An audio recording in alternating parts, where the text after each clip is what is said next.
All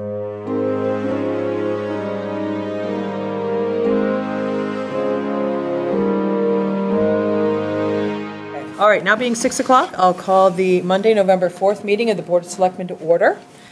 This meeting is being recorded for cablecast and YouTube presentation by Area 58 Community Access Media.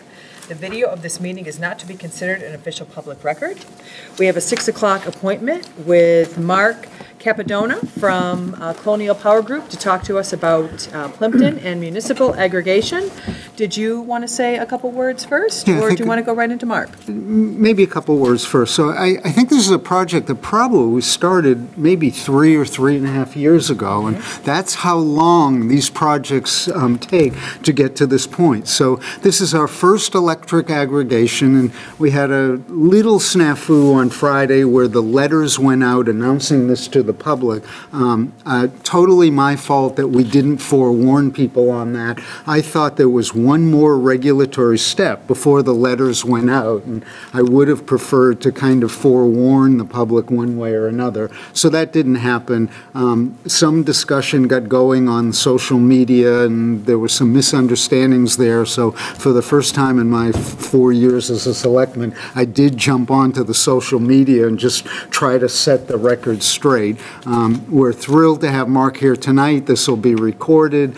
People within a few days will be able to look at this on Area 58. We have a lot of other documentation which will be up on the town website. So for people that were a little confused on Friday, we will make sure they're unconfused very quickly. Terrific. Okay. Okay.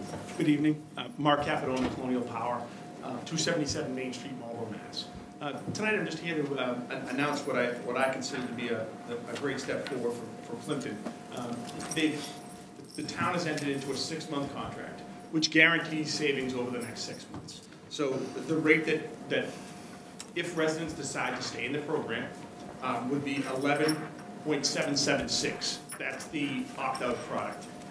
Mark has also requested an opt-in product that anyone can opt into at 11.826, which is a National Wind product that covers all your energy used with National Wind recs. So kind of both flavors of energy. If someone just was looking for the lowest price, he's certainly done that, but he's also delivered a lower price that's green and still below basic service. So the basic service rates, I don't have all great news, right? So basic service is going to be very high this coming winter. NSTAR/Eversource, their rate is going to be 13.157 from January through June 30th. So everything that people are looking at on their bills would be incorrect, because that's their summer rate, and that's that 10.7 rate that people would be currently looking at. That will escalate on January 1st to the 13.157. This program doesn't require the end user, everyone that's on basic service. If you're getting your supply, everyone gets their supply from Eversource. But if your supplier is anything other than Eversource, or what Eversource calls it is the generation service customer, if you're anything other than that, you wouldn't even have gotten the mailing, you can always join. But for the end user that's just still getting that, there's about 1,000 customers in Plympton. They don't need to do anything. They'll automatically be switched with their January meter read. Nothing required, and then they'll start accruing at the lower rate. In February, there'll be a notation on their bill stating that they're being switched with their January bill. And then in February, they'll see that lower rate. Verde Energy Services was the winning supplier. Mark was on the phone with us. We went through, there's about 4 different bidders on a myriad of different products. I'm sure Mark was a little bit overwhelmed, and I appreciate you showing up to the kind of the pre-conference. I think it helps take away some of the jitters when you see it the second time around. But the rate for the winter, you don't do anything, you're saving about 9% compared to the basic service rates. So that's just straight away with the standard product, and a little bit less than that if you're looking to do the green up. It's about $0.5 mil less. Again, it doesn't require the end user to do anything. With this program, the way it was developed for the town, people can opt out or opt back in at their leisure.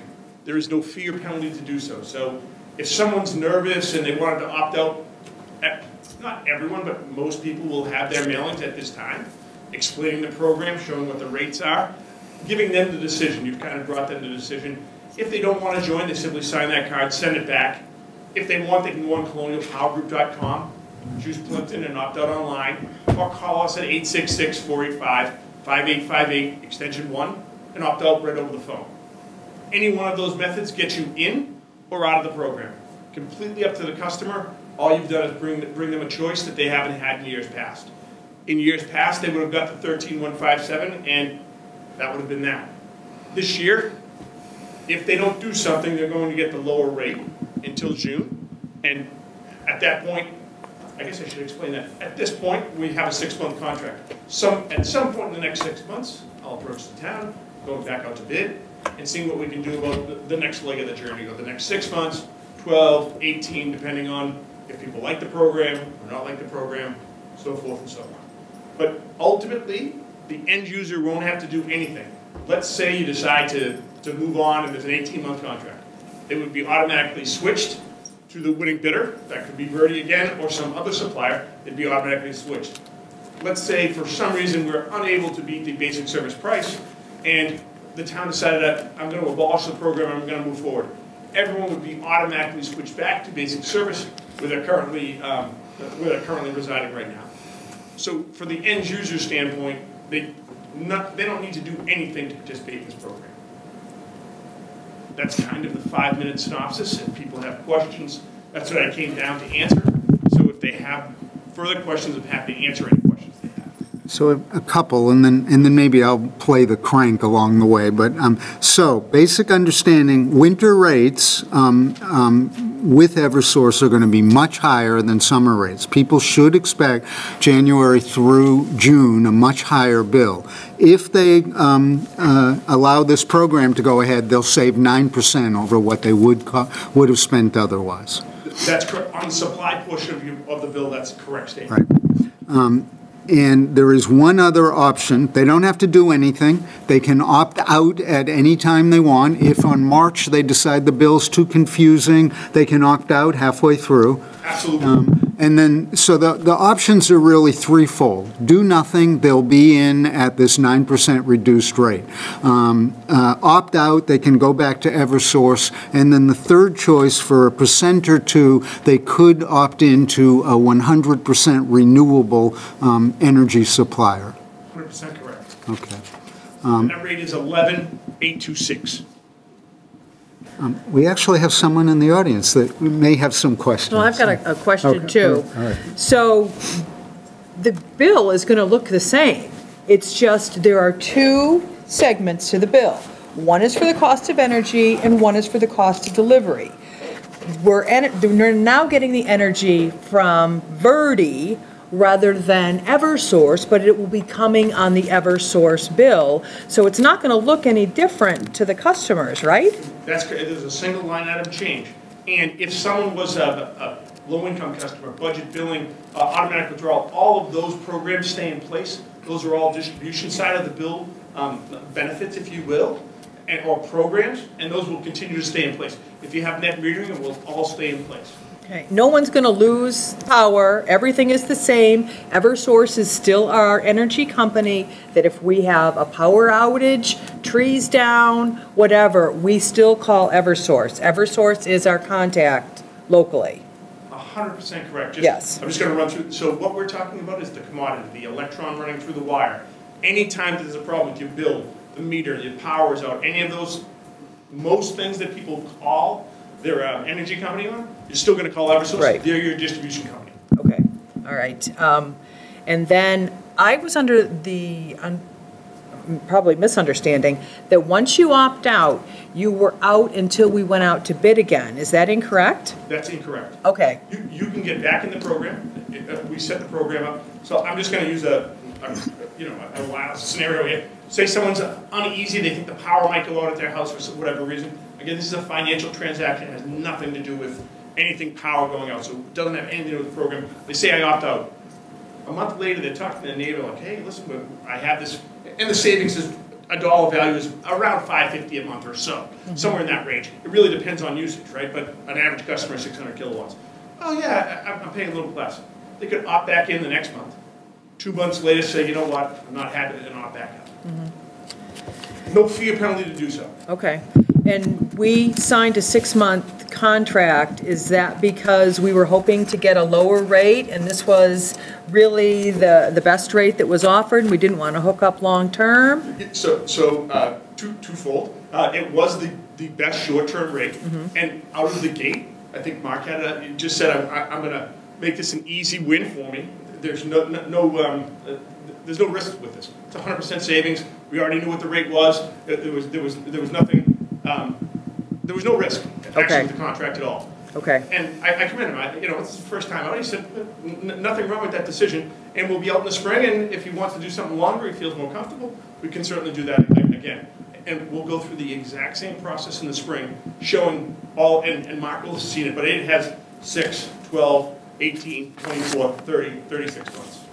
And we'll be going out to bid when NSTAR is probably looking to lower their rate, so the rates will come down, so then we can determine how long we want to commit to that. That's exactly correct. And one thing I do want to state is the timing isn't fantastic, and I want to explain why. So Eversource has had a major rate case in front of the Department of Public Utilities. It was just approved on November 30th.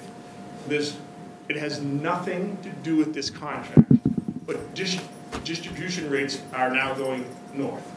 So they got approved for, I believe it's around $80 million for Eversource East. So distribution prices are going to go up, mutually exclusive of this contract. This contract has nothing to do with those distribution rates going up, but they're going to hit at the same time. So people may think that Eversource is upset for some reason and raising their distribution rates.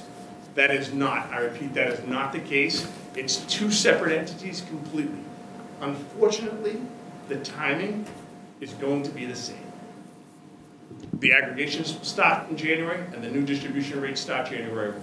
Okay. And that Eversource rate of 13.157, that is set. That's people don't know about it yet, but your rates are going to go up January 1st, and that is the figure. No, that's correct. They're approved by the Department of Public Utilities. Okay. And if they call Eversource, and I've had lots of communities calling, Eversource is telling the customers, we don't know what the rate is, because I don't think it's trickled down yet. So they were approved, and I'm happy to send them along to you, on November 20th. They were approved by the department. So I'm certain of the rates, and that's why we were kind of waiting to go back out to bid as long as we did, so that he could make a Monday morning quarterback day situation. Yeah, and I think he made a great decision. I do too. I think he made a great decision. So the point being, rates across the board are very high now. That's the reason we committed to just a 6-month savings. It's just like locking into a mortgage, not the time to lock into a long-term mortgage. That's correct. And there's a little bit more bad news is capacity jumps up down here in June. So I expect, as expensive as this winter is, next winter is going to be more expensive than this winter. So, depending on what we want to do, again, he'll have the full options to take a look at everything just to see, but so capacity and NEMA, so I'm probably going to get a little, so the price up in Northeast Mass, or the NEMA load zone, about 14 cents for an industrial customer. It's only 12.2 for you, and that difference is a thing called capacity. It's a non-bypassable surcharge that comes to a town near you in June, and your rates will come up just that high as well. So what used to cost you and I around 0.3 of a penny is now going to cost us around 1.2 to 1.5 cents per kilowatt hour. So some of those rates are going to jump. You no longer subsidize those customers, Boston and everyone that is part of basic service, but you're going to be exposed to that same charge in June. And this contract kind of keeps it out of there. So as I said, for the next 18 months, expect some shockingly high pricing. But then we're doing this at a good time too. Fantastic time. So we have an option to help save our residents some money on electricity. No question about that. Guaranteed savings. This is guaranteed. Okay. And just to put it all in perspective, even with the rates being high this winter, and bills will probably be high this winter, I mean, this is a very simple program, albeit it took a long time to put together. Residents, if they opt in, are going to save about $60 a year. I mean, this isn't hundreds of dollars we're talking about. It's $60, and times 1,000 households, that's $60,000 that can stay in Plympton instead of going to Eversource. Right. That's good back. I did the math just on the residential customers, about $35,000 for the first 6 months. Terrific. If everyone was to stay in, so forth, you know, and if there was a very cold winter and a lot more usage, that number could grow, or if it was a mild winter, it could come down, just Right. using average. John, do you have questions? Yeah. Come June, when we look at the new rates, how do we know that what Eversource is going to have for rates in terms of 6, 12 months, 18 months, et cetera? So Eversource so by law, they can only give you a 6-month rate. So That's this, their fixed rate. And that will come out, and it's a schedule, right? So we know exactly when they're gonna go out. They're gonna go out the second Tuesday in May for a July 1st start. That's just the way it works. So more likely than not, I'll be approaching the town at some point, unless there's something that opens up and they say, oh geez, you know, there's 2 cent power for the next 2 years, and I would come to you right away. I don't believe that's going to happen, but I'm saying to you, if not, I would say after we got that price, it would allow one of you to make a decision. We would, just like I just did this round. I don't know if you were involved or not, but the price was there. This is the price, 13, and that will be January 1 through June 30th. Let's just say in May, he'll have something that says July 1st through December 31st. I guess the question in my mind is, why would we want to take a longer term than 6 months? Sort of gambling on what's going to happen. Well, if you're looking, and I know, so I do this every day, right? So you think that's the price of energy. Well, actually, it's not the price of energy, that's the price of a buy that happened last November and a buy that happened in May. They meld those 2 buys, and they call that the price of energy. And you say, oh, that's the price of energy. That's not the price of energy. So right now, believe it or not, energy prices are very near historic lows. So if you were looking to lock in at historic low pricing for energy, you could do that. So the pricing and market showed you, not very different from I'll say from 12 months all the way through the 30 months. Other than the periods that end up with 2 winters in them. 18 months, you end up hitting 2 winters, and those are your high price months. But as long as you factor those out, the pricing is fairly steady across the board, because the futures curve right now is extremely flat for the next 3 years. And that one had to do with natural gas prices being flat for the next 5. Okay. All right. Well, now, we were blessed to have Colonial Power advise us and help us along the way. We are not commodities dealers the way you guys are. No, and We do it every day. I mean, that's what we do, so we kind of know. well, and the thing is, we went into this that if we didn't feel like we were getting a good enough deal, we were gonna opt out and wait for the next round. So this was, we felt like we got a good deal for our residents at this time, and we'll do the same thing next time, because it's a process. It's, we'll probably start, in March, April, looking at rates and. That's exactly when we're going to get Right. started. And I'm in it every day, so if something happened in January or February, I would come to you right away. If it's a very warm winter, then things start to happen. You know, if December doesn't materialize, pricing actually falls off again. Okay. And like I said, Eversource gets 2 days a year, we get 210 days. Kind of advantage aggregation. Okay, all right. Well, we've asked, I think, all of our questions. Do you have some questions? My name is Joan Parker, and I live at 76 County Road. And my question has to do with the opt-in, opt-out feature of it. And like Mark, I had looked at some of the social media comments, and people are concerned to making sure that if they opt out, that they really are get to stay with Eversource. And my question would be, what would happen if there's a mistake? Say I chose to opt out, and then on my bill I find that it says Verdi is the supplier. Would I contact you? Would I contact Verdi? Would I contact the Selectmen? Okay, so the answer is simple. So you don't need to contact the Selectmen. You could contact Colonial Power Group. Okay. We certainly make sure, and it has happened. an enrollment goes in, for whatever reason, it gets rejected and so forth and so on, or the enrollment goes in, and then we get a late opt-out card because of the mail, the only thing you'd be exposed to is a small savings for a month. And then on your next meter read, you'll be back out of the program. We're not here to hold anyone into the program, it's just a choice that the town has made. So our goal isn't to say, we're here to flip people on, it's truly to bring your choice. And if after that you wanted to get back in, we can do that too. Any more questions? Is that it? There's one here. Okay. Bree, yeah, what do you I have? wanted to explain the opt-out, opt-in, or do nothing. So Okay. if I don't do anything, I'm a resident of Plympton, so Yes. if I don't do anything to my bill and I leave it the way that it is, You're going. I'm You're in. automatically in. You're in. You're automatically in the standard rate at 11,776. You're Okay. automatically in that rate if you do nothing. Okay. And I'm still gonna be paying Eversource. You still pay, you've got a single bill, you still pay Eversource. Eversource will collect all the money, and then they'll send off a wire to the supplier, Verdi, for their portion of the bill.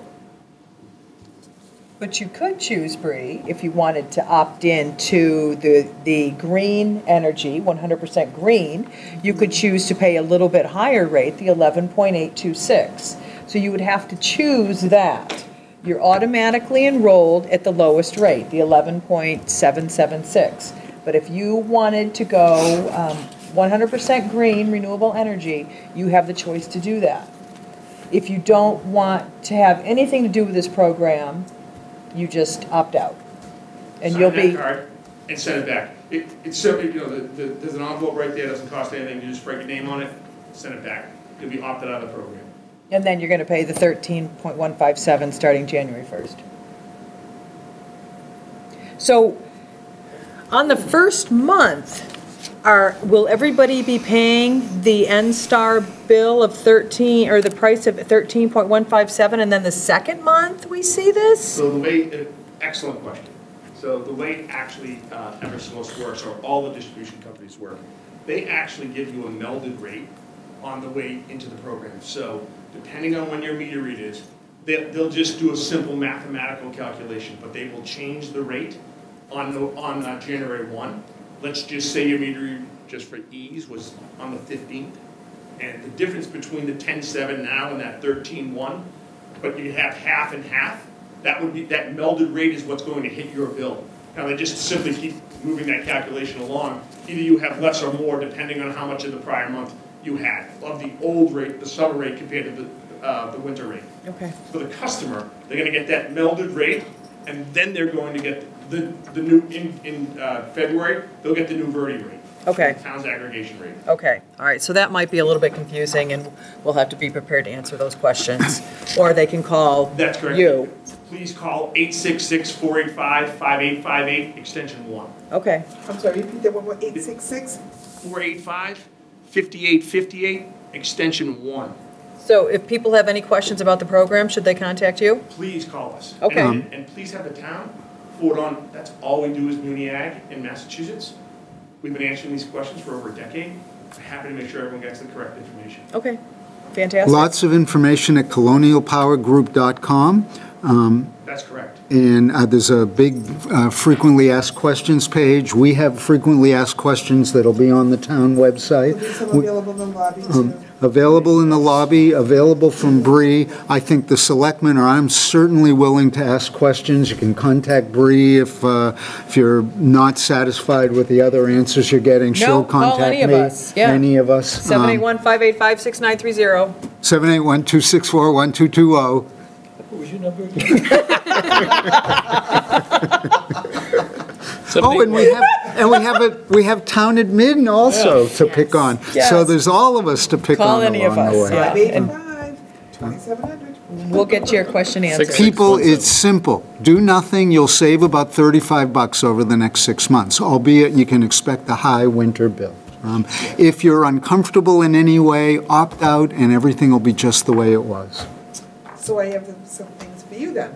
What are we doing as a town? Because I got all of the cards for our accounts. We're, I don't know, we'll have to talk about that. What are we? We have to choose whether we want to go with the green or whether we just want to go with the standard. Why don't we put it on the agenda for next time? Okay, yeah. It's probably 1% difference to go 100% green as versus 20% green. It's kind of a philosophical thing. So we'll Okay, so talk let's about put it that on the next month. agenda for next week. Did you have all the opportunity for all the questions you had? All right. Well, thank you for coming. Mark has been wonderful to deal with. We're trying to keep this incredibly simple for the citizens. It's really a pretty complex process along the way, as witnessed by 3.5 years to get to this point. But just a really pretty simple thing, simple savings for people that want to Yeah, take advantage of it. that's the ultimate goal, is to save our residents some money. Yeah. Okay. Terrific. Thank you very much. Thank you so Mark, much, sir. and thank you for making yourself so available And again, to us. if you need us for a day or whatever, just let us know. We're happy to come back to you. Okay, terrific. Thank you very Very much. Thank you. Thank you. All right. All right, so Business card? he does, he gave it to Mark and, I'll pass it down. perfect. Okay, I just. yep, so we're all set.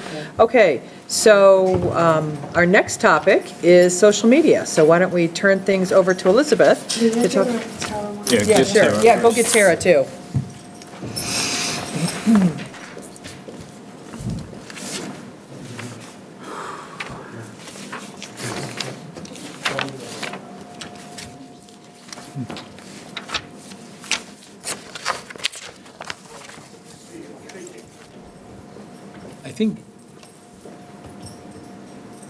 I think this, I can go back to Mark. Thanks. the issue I have with this, because I think it's a great program, is the way we rolled it out. And that's part of this social media too, discussion. But I think we shot ourselves in the foot. Well, and the way the envelope was addressed, I think people wondered if it was legit. Exactly. Because it said Town of Plympton with an address in California, so, but we thought we were going to have the opportunity to review things, and we didn't get that one Yeah, and last review. I take full blame for that. I thought the letter was going out Monday or Tuesday. Look, and- But even forgetting that, I still think we didn't do enough upfront work on how to market this to the town.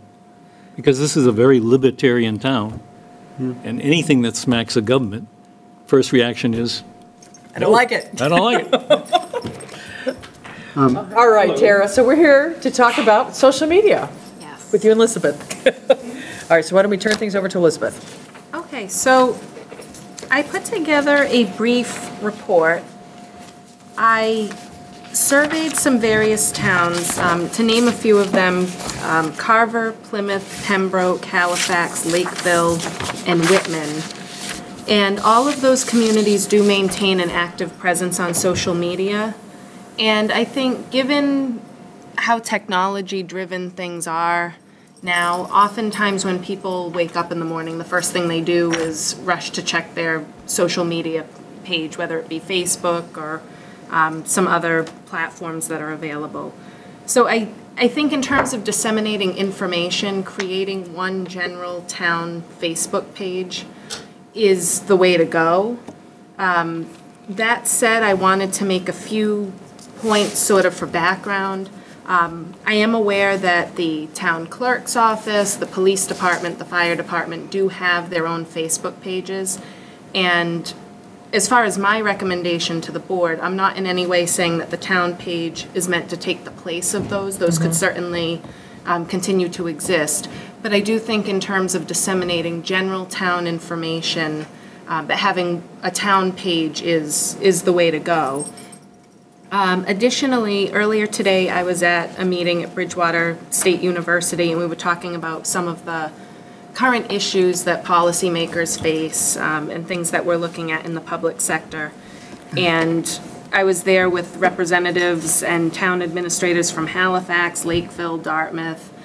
There were people from the mayor of Taunton was there, a representative from the Brockton mayor's office was there.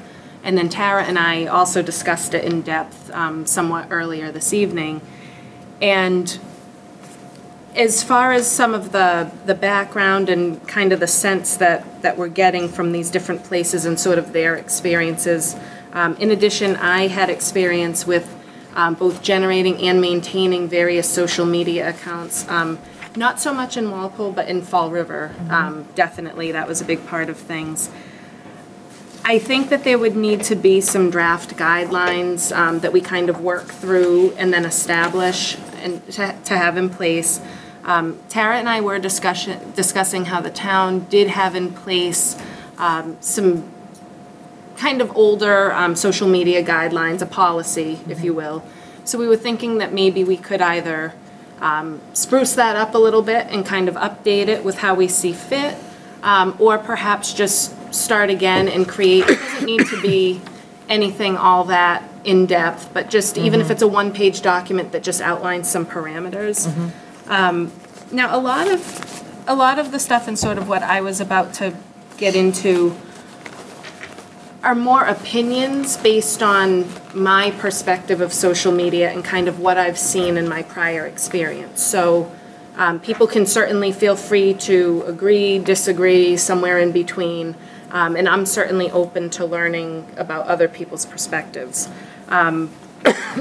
My concern comes from the potential of violations of open meeting law, as well as you want to project the town in the best possible light, whether it be to prospective developers, residents, and also for the current residents and business owners.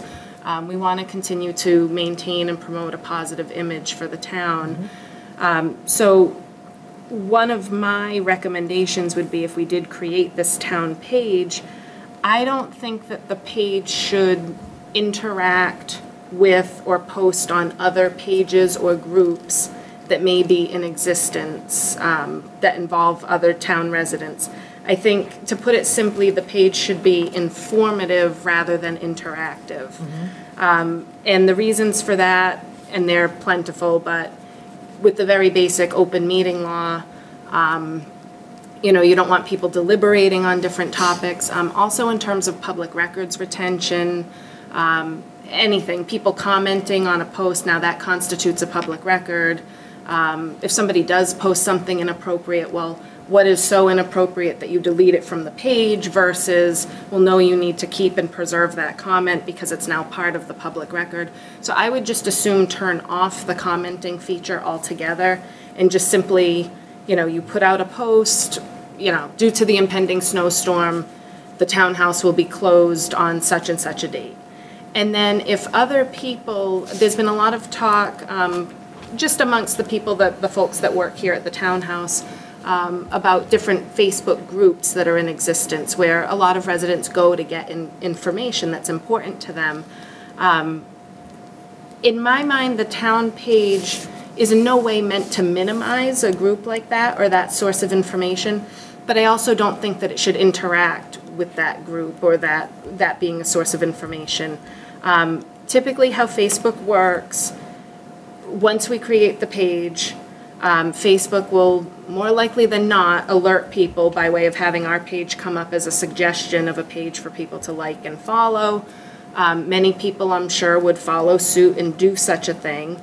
And I'm willing to bet that anytime we post to the town page, people will share the post to that group anyway, or to those groups. So the information is never going to just remain on the town's page and never get to some of the groups that people maybe use frequently for information.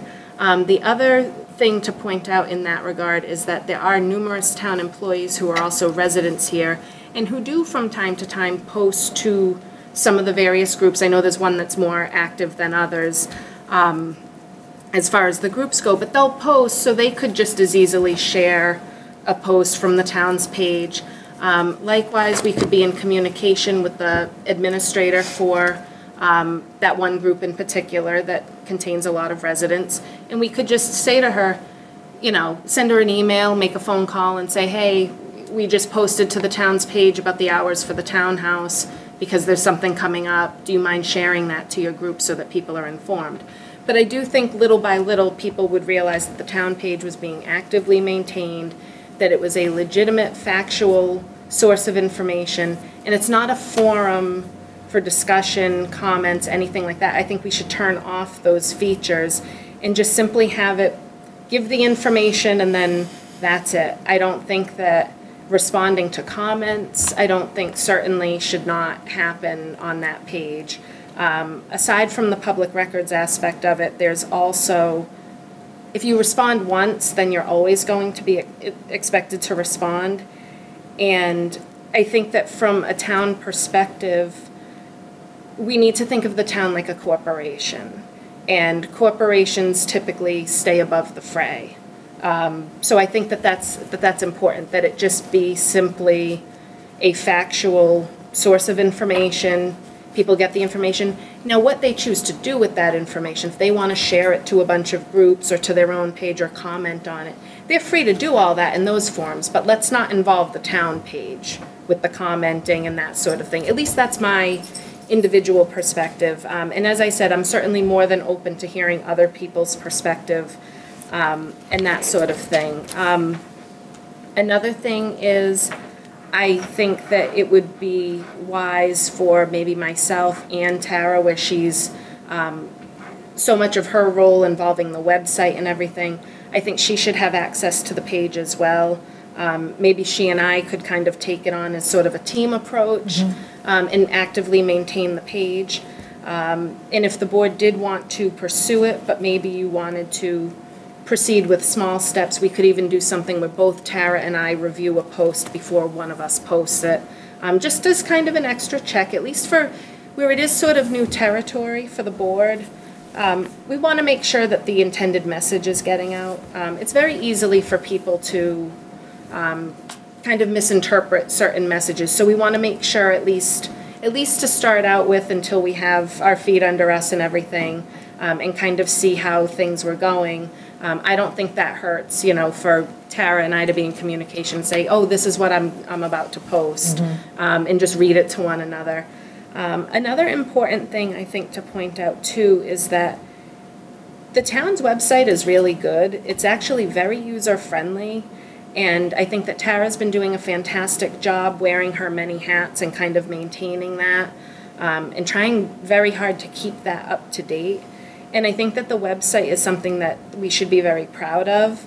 And so my hope is that we can use the Facebook page, because more people are on social media than punching in a website, let's say. If they wake up and it's snowing out, the first thing they're going to do is look on Facebook to figure out, is their school, is the townhouse open, those kinds of things, as opposed to going to our website. But that said, I think that, and I think Tara will agree with this, the website is the official source of information. So I don't think we don't want Facebook to take the place of the website, but rather maybe use Facebook as another tool for promoting our website and directing people to it. So rather than posting documents to Facebook, because again, open meeting law, public records retention, and those sorts of things, I'm thinking more along the lines of, Colonial Power will be attending the Selectmen's meeting on December 4th. For more details, please visit our website where you can obtain a copy of the agenda, or feel free to contact the Selectmen's office. Directing people to the townhouse, to staff, to the website, I think is the way to go, rather than posting the agenda itself and making people get all their information from Facebook. I think it should be kind of a teaser, and then, okay, visit our website if you want the information. And I did do more research on the Twitter possibility, and after talking to people, and especially Tara and I had a good conversation about it earlier, I think at this point in time where it's so new to us, I think we should do one thing and do it well. And I think right now that Facebook would definitely be the more relevant platform. If at some point in time, things are going really great with the Facebook page, and we start getting feedback from people that says, oh, I now prefer Twitter, I'm using that more often, I think that we could certainly explore that road. The only thing about Twitter, and I'm not an expert in Twitter specifically, but I don't know what that means for the public records and everything if you have people tweeting at the page and what you do with that information. Again, once people post something, it's there, it's a public record. There are a lot of specifics, and as I'm sure you've seen with the different guides that are out there for public entities, I just think that we need to be careful. I just don't want to see us rush down a road to feel like we're, you know, keeping up with the times and, okay, we have a brand new Facebook and a Twitter. I think we should just try maybe the Facebook page and kind of establish that, let people see that it's a credible, updated source of information, and then kind of go from there if we wanted to explore Twitter later on. And also, another sentiment that was expressed to me was that how many sources of information are there going to be? I mean, you've got the website, you've got the meeting boards and the postings, you know, you're going to have Facebook. Are you really going to throw something else into the mix too? I think it might just be a cleaner, more streamlined approach to just focus on the one platform for right now. So that's my take on it, and I'm sure Tara may have something to add. We did also discuss with one another, would there need to be a social media committee? Tara and I were both pretty confident that we're both capable of spearheading this task in a more administrative sense, rather than trying to involve, you know, more people and create a committee. We didn't feel that it was necessarily warranted creation of a committee, but rather just she and I could handle it administratively, obviously being reportable to the board, and taking general direction from the board. But again, you know, I'd certainly defer to whatever policy decisions the board had in mind, but those are just my general opinions on it. Terrific.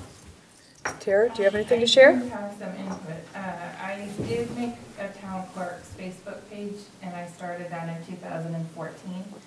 And I did that to post specifically as the town clerk, not as a resident. And I have not been able to use the town clerk Facebook page to post to the Plympton Helping Plympton page as the town clerk. I don't know if it's the way the page is set up.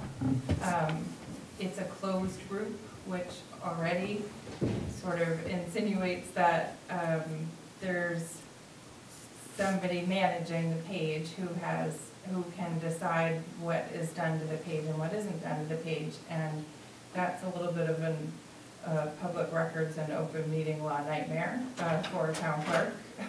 So I have been using my personal Facebook account and posting to the Plympton Helping Plympton page, but I've only been posting links directed to our website all along.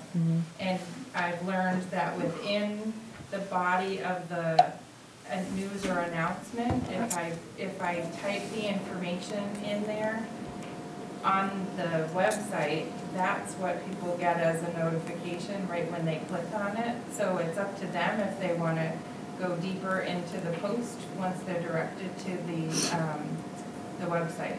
So I have had issues with having my town clerk Facebook page post to the most used page in our town for social media.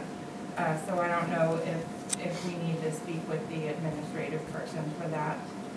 Can I, why haven't you? Because I've been comfortable using my own personal page because of directing them only by a link. Okay, but I mean, it wouldn't take much more than a conversation with Karen to... It's an outside source that isn't affiliated with the town as an employee or No, I understand board that. member, so I haven't reached out because I've been comfortable using my personal account just to link people to the website. So it's not really that the town clerk Facebook is a problem getting to it, it's just that you feel more comfortable using your personal. No, I would rather use my town clerk Facebook page, I just haven't had the opportunity to. Then I guess I would ask the question again, why don't you reach out to Karen? I just have been comfortable. Okay. It's been quick to do it with my personal one because I know I'm not using additional information that's personal opinion or anything. I've just been putting the links directly to the website. If you had the ability to do it, let's assume that it's a fix. I would rather, if there's going to be a town page, I would rather have it not be specific to the town clerk page because I'm managing the website and we're paying for that resource. Sure. And it's got great features that aren't being utilized. So I haven't posted anything with the town clerk Facebook page in years because Yeah, I've okay. been using the website. So I think we really should promote the website more. I have done so in the past at previous town meetings where I've handed out little flyers on how to access it. But the subscription page on the website is the easiest way to manage our information. So if we can market the subscribe to. How many section. discrete ones do we have? I have a list, I can print a list. But just a rough number. I haven't looked at it recently. It's hard to tell by person how many people there are, because if they selected that they were interested in minutes, agendas, announcements, they're all entered individually. Yeah. So I can ask Virtual Town Halls, who is the creator of our website, I can ask if there's a way to consolidate where if there's duplicates, just tell us. I just haven't gotten that far. Okay, okay. Yep. But we do have access to everybody who has, and they have to put their email. We do have the list of everybody interested in their specific items. So I really think that that is the easiest feature because it's all done automatically. And we're getting the page out there, but we're not even thinking about the next step of having to send an email and so forth. So I use the news and announcements section quite often. And in fact, I think I do something to the website daily. So in terms of public records keeping, because I'm also the records access officer, I know that Secretary Galvin's office, they actually recommend having, it says, Galvin's office recommends that cities and towns create their own archives of social media messages. It's another impossible situation for our little town of Plympton with not many resources. So I think we really need to prioritize what Liz and I are capable of doing. Otherwise, you would need to start thinking about a communications person who can stay on top of all of it and keep track of the archived information that are public records. It's hard to keep control of what she was saying with comments. So there would have to be some real serious features to protect us. I have the other thing that Liz was saying is that in this situation, it's similar. It's just like any other technology-based advance. Technology's moving faster than the state laws. So we're all working on this together, but we don't want to open up the window for interrogation later if somebody posts something inappropriate or a question. Not to mention if there's elected officials and even residents of the town. I mean, you get into First Amendment right laws, and it's really really hard to keep it contained. So I would, if it's possible to have the very strict guidelines that Liz and I could follow and be really consistent with our boards and committees to say that, you know, that doesn't fall under our policy, we don't think it's appropriate to put it out there. We have to really have very clear guidelines so that we feel comfortable with putting things out there. I would be comfortable with having a page, but I would rather not, if it were my opinion, but. Have a page of what? A Facebook page for the town. I would rather just promote our website. And just use our Facebook page possibly to send them to a link to our website.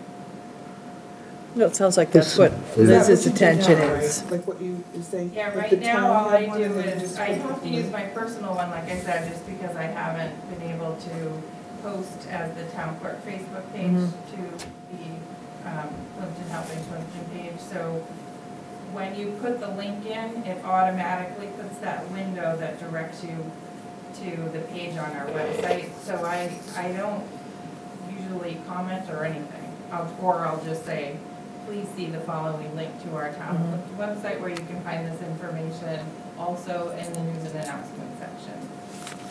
And then if anybody does comment, and they do, I don't respond. The other problem with having people who are residents and board and committee members and elected officials is Facebook has the tagging feature.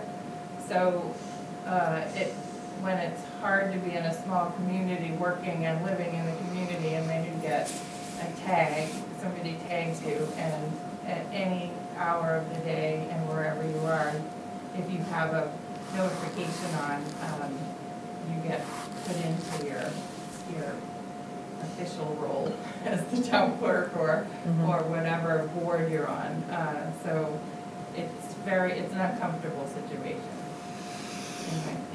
So Okay. I really think we should promote the website more. We can do that more. I've tried, but we only get about 130 people every year at the town meeting, so it's not much exposure. So we could do a drive or something where we collect emails and we ask people to just fill out a form to say what they would be interested in for notifications that are automatic from our website. I haven't had any help in that regard for promoting the website, so I'm happy to have Liz's expertise and background with other towns to promote whatever you all decide to do. Okay. I just know from a public records point of view, it wouldn't be easy, and it would be more time consuming, and I think that we need to prioritize how much time we put into social media, because we know that we would like Liz to do a lot of other important things for us. So if we can keep it simple and easy, I'm all for supporting it. Okay. Well, I think that is kind of the goal, simple and easy. I did sign 2 people up that didn't know that our website had that feature that Tara was talking about, and they came in and I said, I'm happy to do it right here for you. Yeah, What we've would you done like? it in my office Okay. too. And Well- we do promote it at every call that we get. When we get a telephone call in the town clerk's office looking for information, we'll give them the information, but then we'll direct them to how to get it. It's just a matter of educating everybody on it. So once they're really appreciative and they're happy to know that it's there as a feature. So Well, I think this has been our goal because we feel like we need to do a better job disseminating information. And you're trying as hard as you can.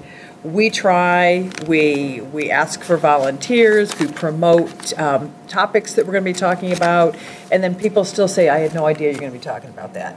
So I think that it's the nature of the beast. I think we need to look at a social media platform to disseminate the town's message.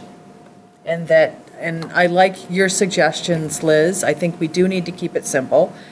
I agree with you about the postings and comments, turning that off, because we can't be engaging in discussions with people and trying to correct information that has gone astray through people commenting. I know, John, you really would like to be involved with Plympton Helping Plympton, but I just don't know if there's a way for us to make that happen without commenting. I'll comment after. Okay. I think that in terms of involving people, because it sounds like one of the things that some of the members of the board want to do is get whatever information we're putting out, say on the town's page, to that group, because it is a concentrated group of residents. I think rather than trying to talk to that page administrator and make it so that a town page, a town entity, is now commenting or posting to a private group, I think the more appropriate course of action, and it'll be accomplished honestly anyway, it's what Facebook does. It's all about sharing and bringing people together and information, getting it out there, is we post to the town's page, and then some of those 2,400 members or however many there are in that group, at least one of those people is going to be following the town's page, and if they think it's relevant, they'll share it to that group.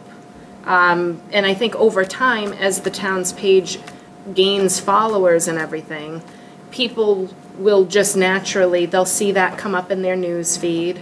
It'll be part of their regular updates.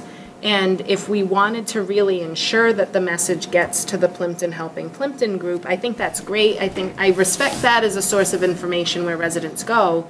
But we can still have the town's page, and if they subscribe to that, they'll get these same updates anyway. But if we needed to take it one step further, we could always contact the administrator of that page and say, just an FYI, we posted about the hours at the townhouse tomorrow because we're expecting a blizzard. And she'll share the post, I'm sure, or she can find somebody who will. I mean, out of 2,400 people, to be honest, once the town's page kind of takes off, and if it gains the followers like we think it will, I'd be willing to bet that within 30 seconds of one of us posting something on the town's page that somebody will share it to that group. So I think that you kind of just let Facebook do what it's meant for. The problem I have with this. I just have one more comment about that. If the page is set up as an open group, you're not waiting for an administrative person to accept the person into the group. So they're going to be doing it themselves. If they want to join the group, they're going to join the group. They're not going to have to wait for somebody to okay that they're on there. And we all know on Facebook, we've been using it for years now, that it's a pretty easy thing to do. So like she's saying, I think once some people start doing it, they're going to tell people. And we can also promote that and let people know that it's available. It won't take long for people to have it be an open group. What's going to be an open group? It'd be a page that people can like. The new town page. Oh, so sure. right now, Plympton Helping Plympton and some other yard sale groups, for example, are closed groups. Sure. And we've even seen with closed groups that There's a reason for that. they have and they have other lives and they're doing other things. So they, as administrators, don't accept information right away, or they haven't looked at it themselves.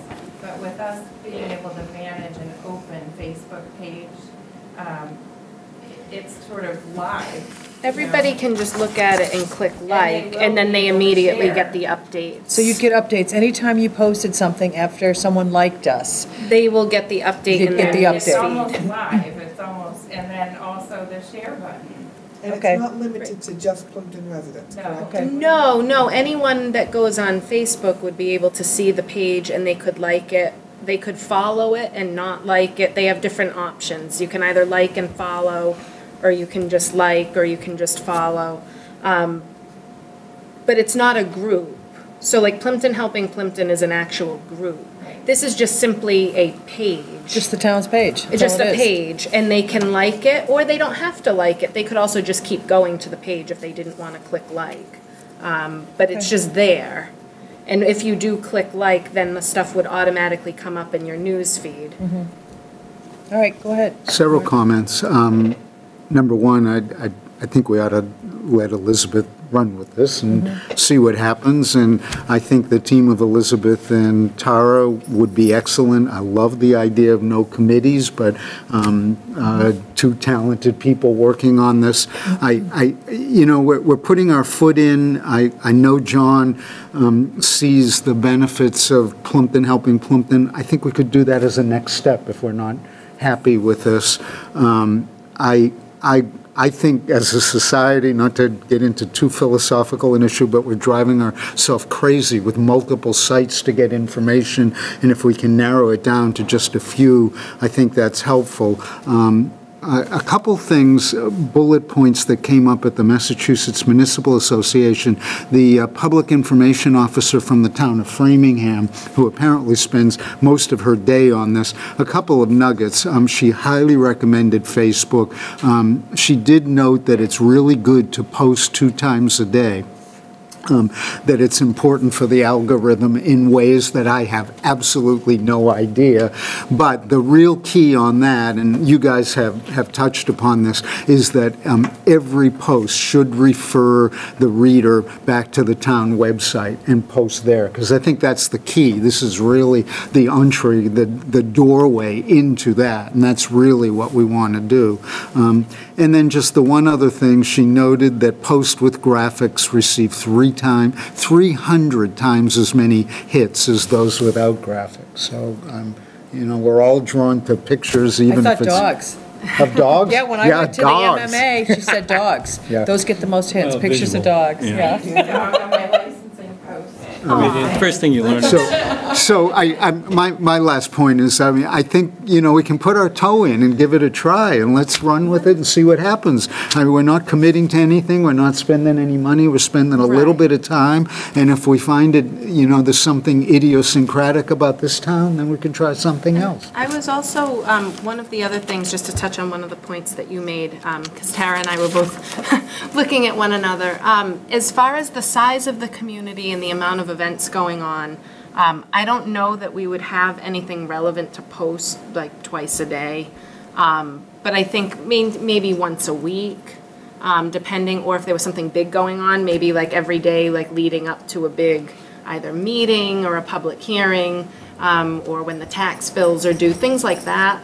But I think something else that might be important would be, there is a section where you can put some information about the page. And something that I learned from a community that I was in prior is it doesn't always hurt to put almost a little disclaimer that says this page is not monitored 24/7. If you have an actual issue or a question or a comment, please contact the townhouse during normal business hours, and then again direct them to the website where they can obtain the appropriate information, just so that, you know, if people are waiting and we don't have anything to put out there, I think at least to start out with, we want everything to be relevant, factual. I know some communities, after a while, once they get comfortable and kind of savvy with it, they do some like feel-good posts too, like, you know, if the police department has an accomplishment and there's something on their page, like maybe sharing that to the town's page, just to show positive things that are going on. Or if there was, I know that they had the coffee hour at the library back on Saturday with the Girl Scouts and everything. If there was a photo from that event or something nice that happened and you wanted to share that. Plympton helping Plympton. Yeah, so something like that would be perfect for the town's page too. See the great things we're doing at our library. Yes. You know, and then you could direct them to the website and everything, and also to get in touch with the library to get maybe the hours. Things like that. But I think anything that's town business would be good. But if we didn't have something relevant to post, I'd be hesitant to just post anything. Yes. Okay. So let me get my 2 cents in. Okay. Because I feel this is the wrong direction. First of all, I'm with you on Twitter. We should not touch that until we're got the Facebook going. I'm all in favor of having a town Facebook page. What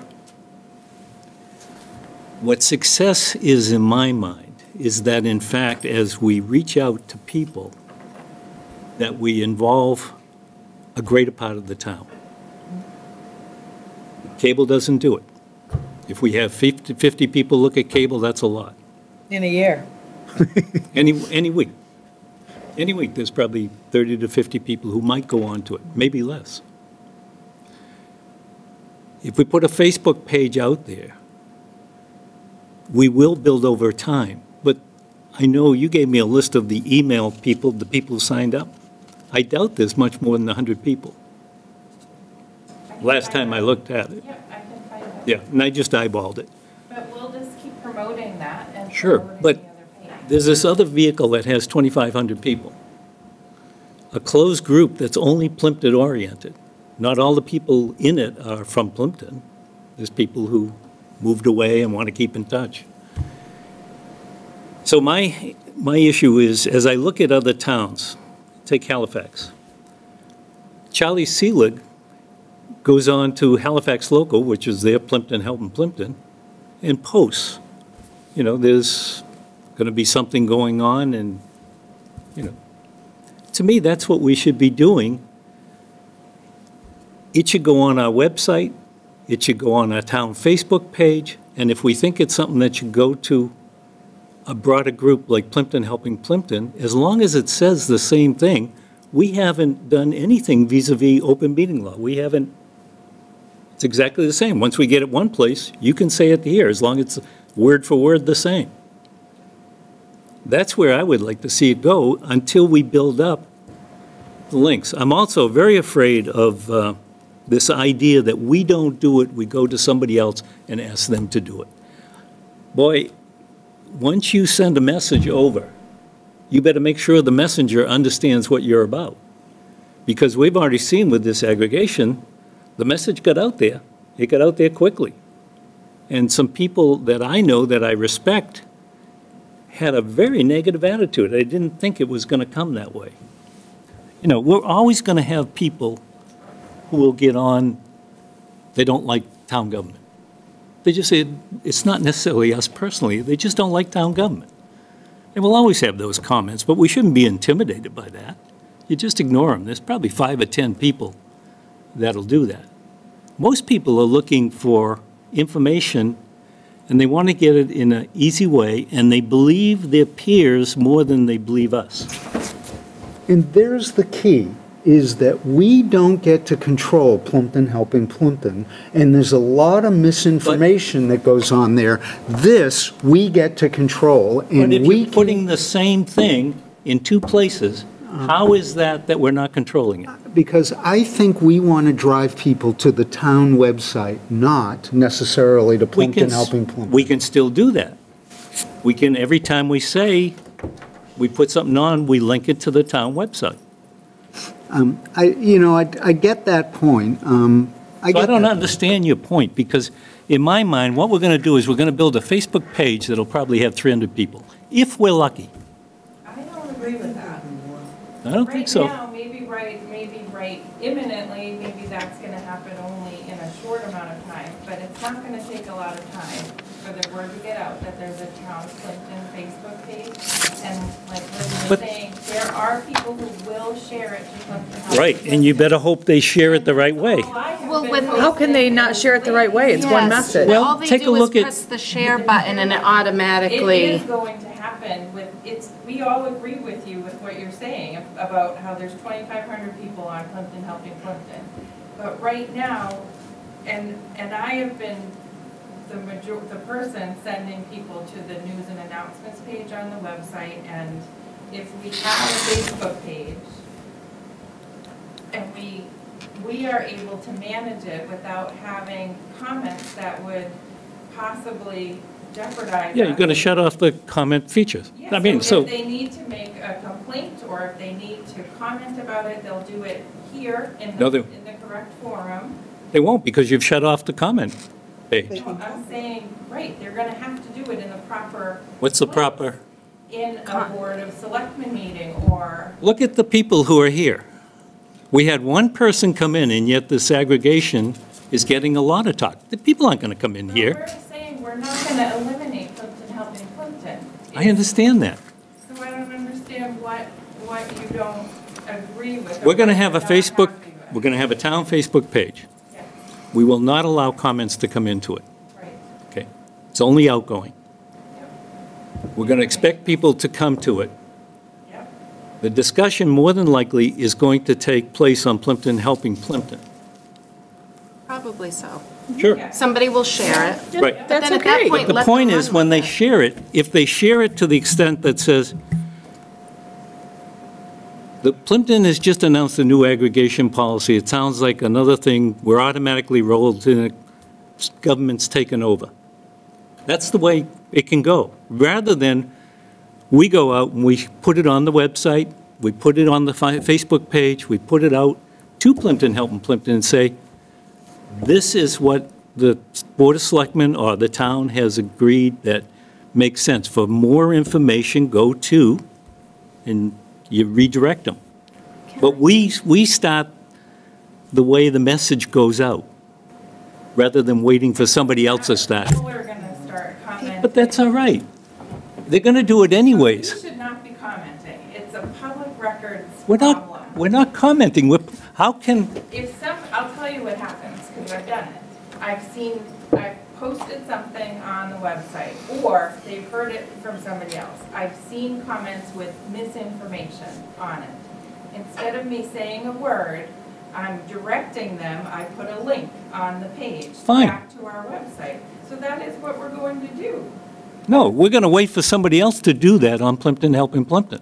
But what Liz is saying is, by all of the people that are on Plympton, if we promote it well enough, even if we start on Plympton Helping Plympton and saying, we have a Town of Plympton Facebook page now, and we promote it, and we say, please like this page, and you will get all of the official information that's being managed by the Town of Plympton website. Whatever we put on there, we are going to get the people.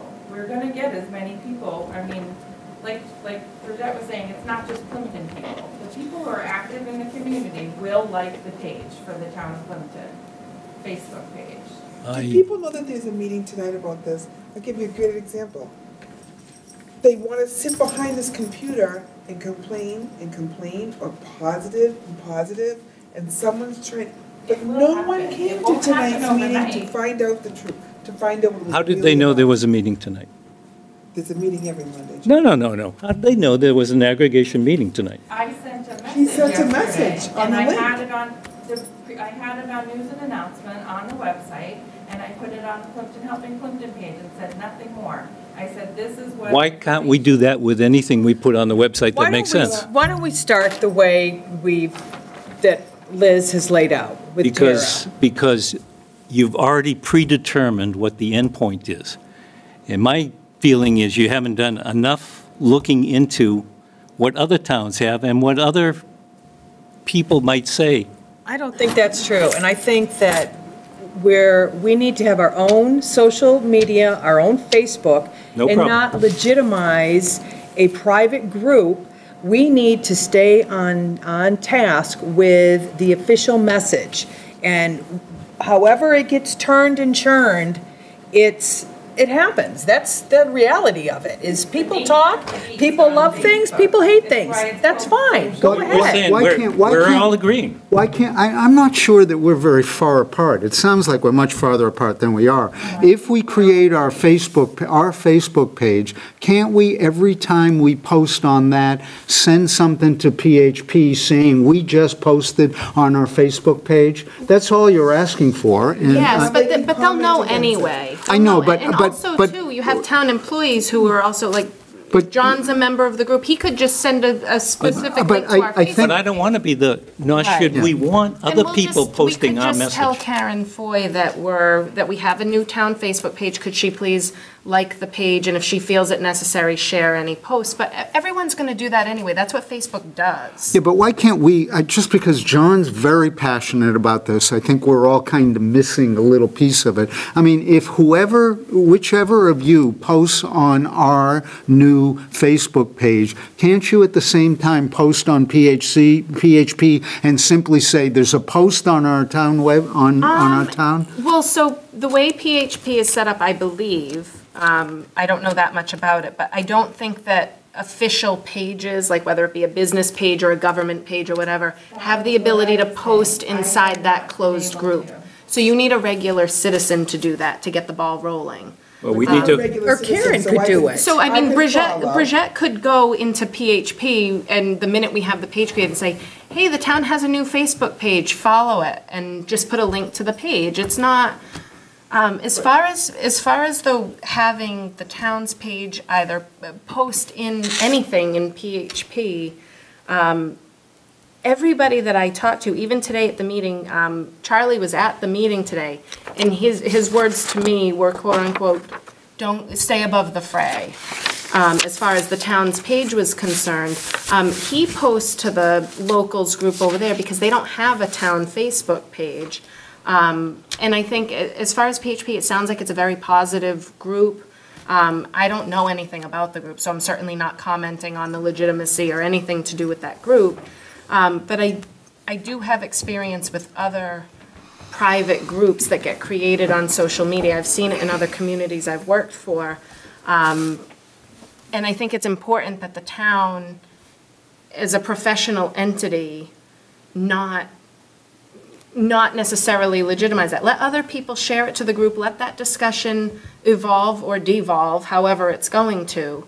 That's not our concern. We need to get the information out impartially, factually. Right. Just here's the information, and then what people will do with it, what they do, which is what social media is. I'd be willing to bet, like I said, that once the page is established, that within 30 seconds of us making a post to it, someone will inevitably share it to PHP, and then that discussion will go however it does. But at doesn't least make it's sense. nothing for us to, Why don't we start the Facebook page and just see what Let's just see happens what for 30 happens. days? Let's see what happens. I don't think it's gonna happen overnight, getting a bunch of 500 followers. It didn't happen overnight for the Plympton Helping Plympton page. No, it'll be So little by it will- little. It'll get there, and if So, we promote it. One of the things I would like to know is, on all the things we're using to reach out to people, basically, we're not reaching out, we're asking them to reach out to us. But we need to know how many subscribers we have, so that we can track it. We need to know for cable, how many people are actually dialing in to see it. And for the Facebook page, we're going to need to know how many people are actually starting to click over. Now, we can get that easy because Facebook tracks it. Then I think we need to have another discussion. My concern is that I don't have, Plympton Helping Plympton isn't something that I'm wrapped up in. It's just that it's out there and it's got 2,500 people, and that's where people go for information. Now, because Now. that's the only source of Right. information. But we've had two other sources in it. Where they should go for information, and I think that's the problem, because there's some good information on there, and boy, there's some less good No, information. but you're talking old tapes. If you go on there now, by and large, 90% of the stuff is, hey, I need a babysitter. I need this. It's that kind of conversations. And that's the perfect spot for it, and I don't think the town's message should be on that, in that forum. I think disagree. people can share it to it if they Right. want I to, could but I don't share think that the us, town because we should could be all- But if you going start on there saying, sharing it- hey, look at our Right. I website. could go on. You and can do say- it, but and you I- better be ready for all the stuff that starts coming back at you, because No, on my own on your Facebook. own, that's what I'm And then I saying. could take it and say, shares Plimpton, and please like it. I have my friends that will say to Right. me, I started a thing. But Bree, understand, you're going to start getting comments on your personal page. They're going to come in. Look, the police went out and had a I'm not marijuana gonna comment, raid. though. I'm only saying, I'm only gonna share Plimpton's Facebook page. That's what I'm talking about. You can hit share, We can do that through Karen Foy. That's no problem. We can but it's a do, way, but I have some other friends that don't live in Plimpton.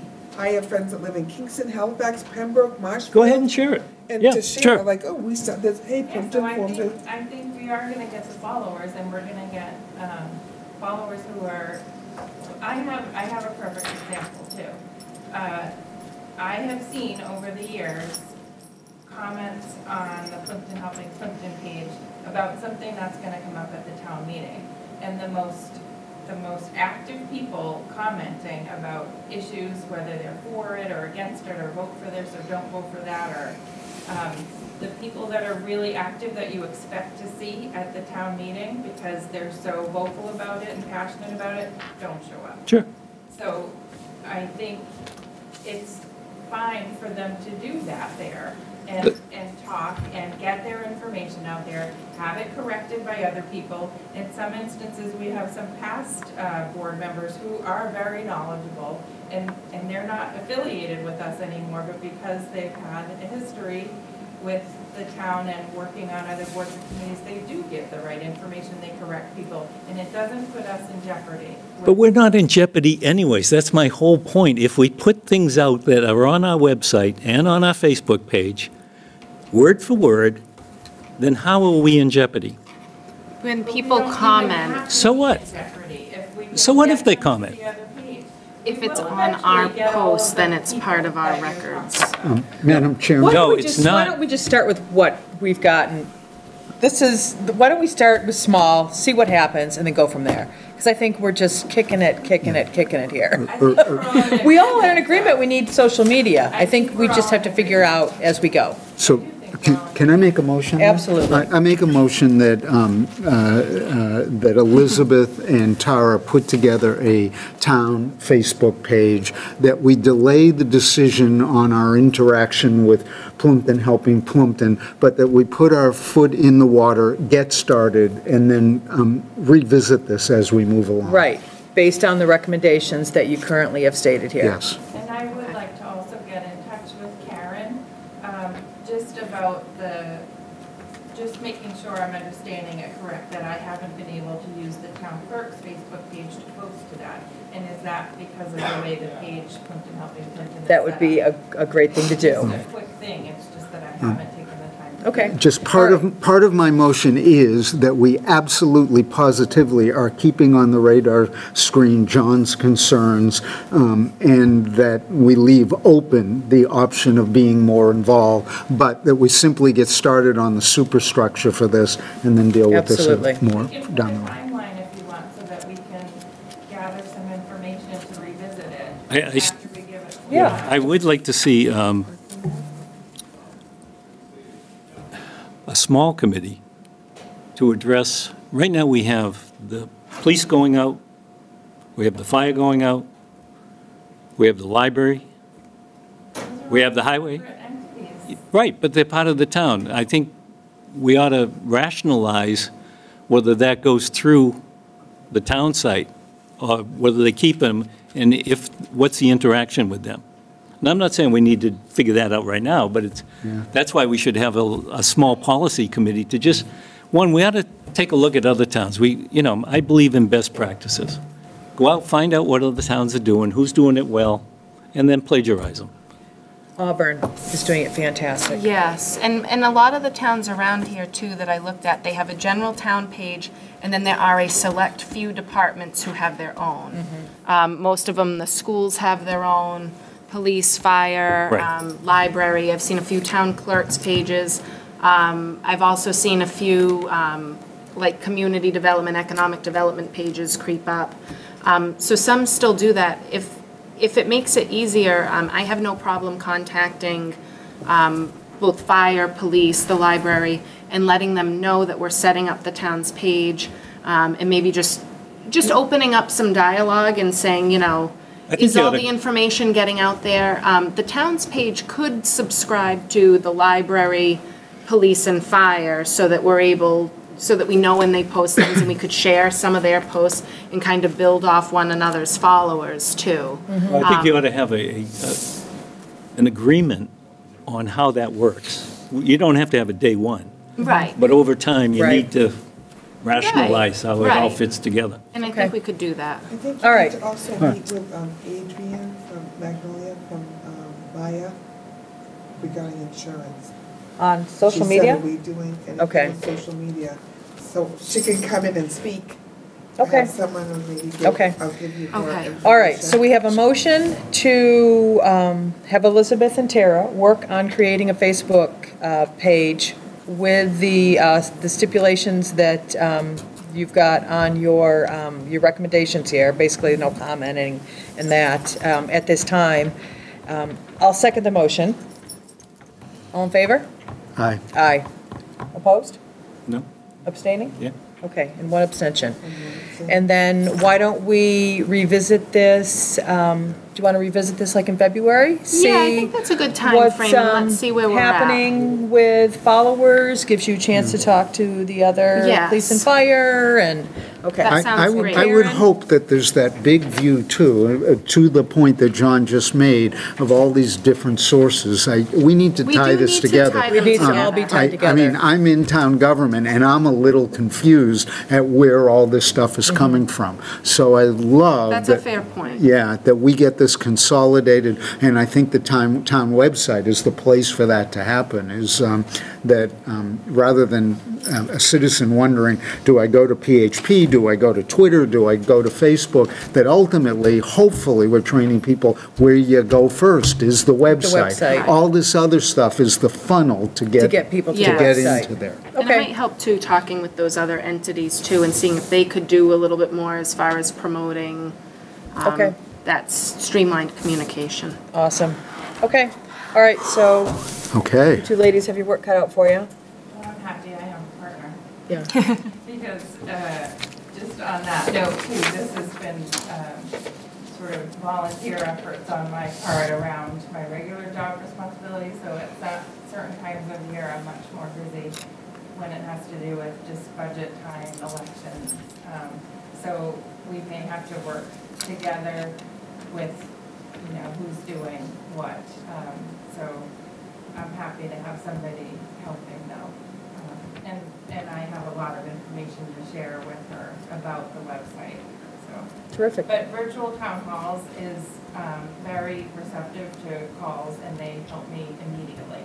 I usually call them, get whatever I need fixed, and then, so they're a great support, and it's a great resource, and we're paying for it, so. Super. You know, there's, just as a thought, the state has a page where they list the best websites. And you might want to take a look at that. Plympton used to be on that list before Well, we went to virtual town halls, and it was a great website. Yes, it was. It was. We had a lot of good I'm people. sad that we don't have it the way it was set up before, but this is interactive for people who don't know coding and who can maintain it in here. It is user-friendly that way, but Plympton helps, I mean, the Plympton website used to be one of the, it won awards, actually. Yeah, it did. It was beautiful. The, most of the ones are, a good deal of the ones that are considered the best are out on the Vineyard and on Nantucket. And the thing I've noticed when I've looked at them is they're very visual, and that's where we could really use some help. 80% of selling, they say, is visual. It is the next step for big companies. They and magazines and other businesses are hiring communications people just to manage social media. Oh, absolutely, and absolutely. websites. So the fact that our boards are volunteer, most of our boards are volunteer, and we have limited time, it's good to be able to have somebody help with Absolutely. maintenance and getting the information out there. Terrific. One of the things you should think about is, you know, at some point it gets so big that do we need resources beyond Tara and Elizabeth, because it's a window to the world. Yeah, it absolutely is. Okay, all right, so Art, you asked for a couple of minutes to come and talk to us. Do you have the, Yeah.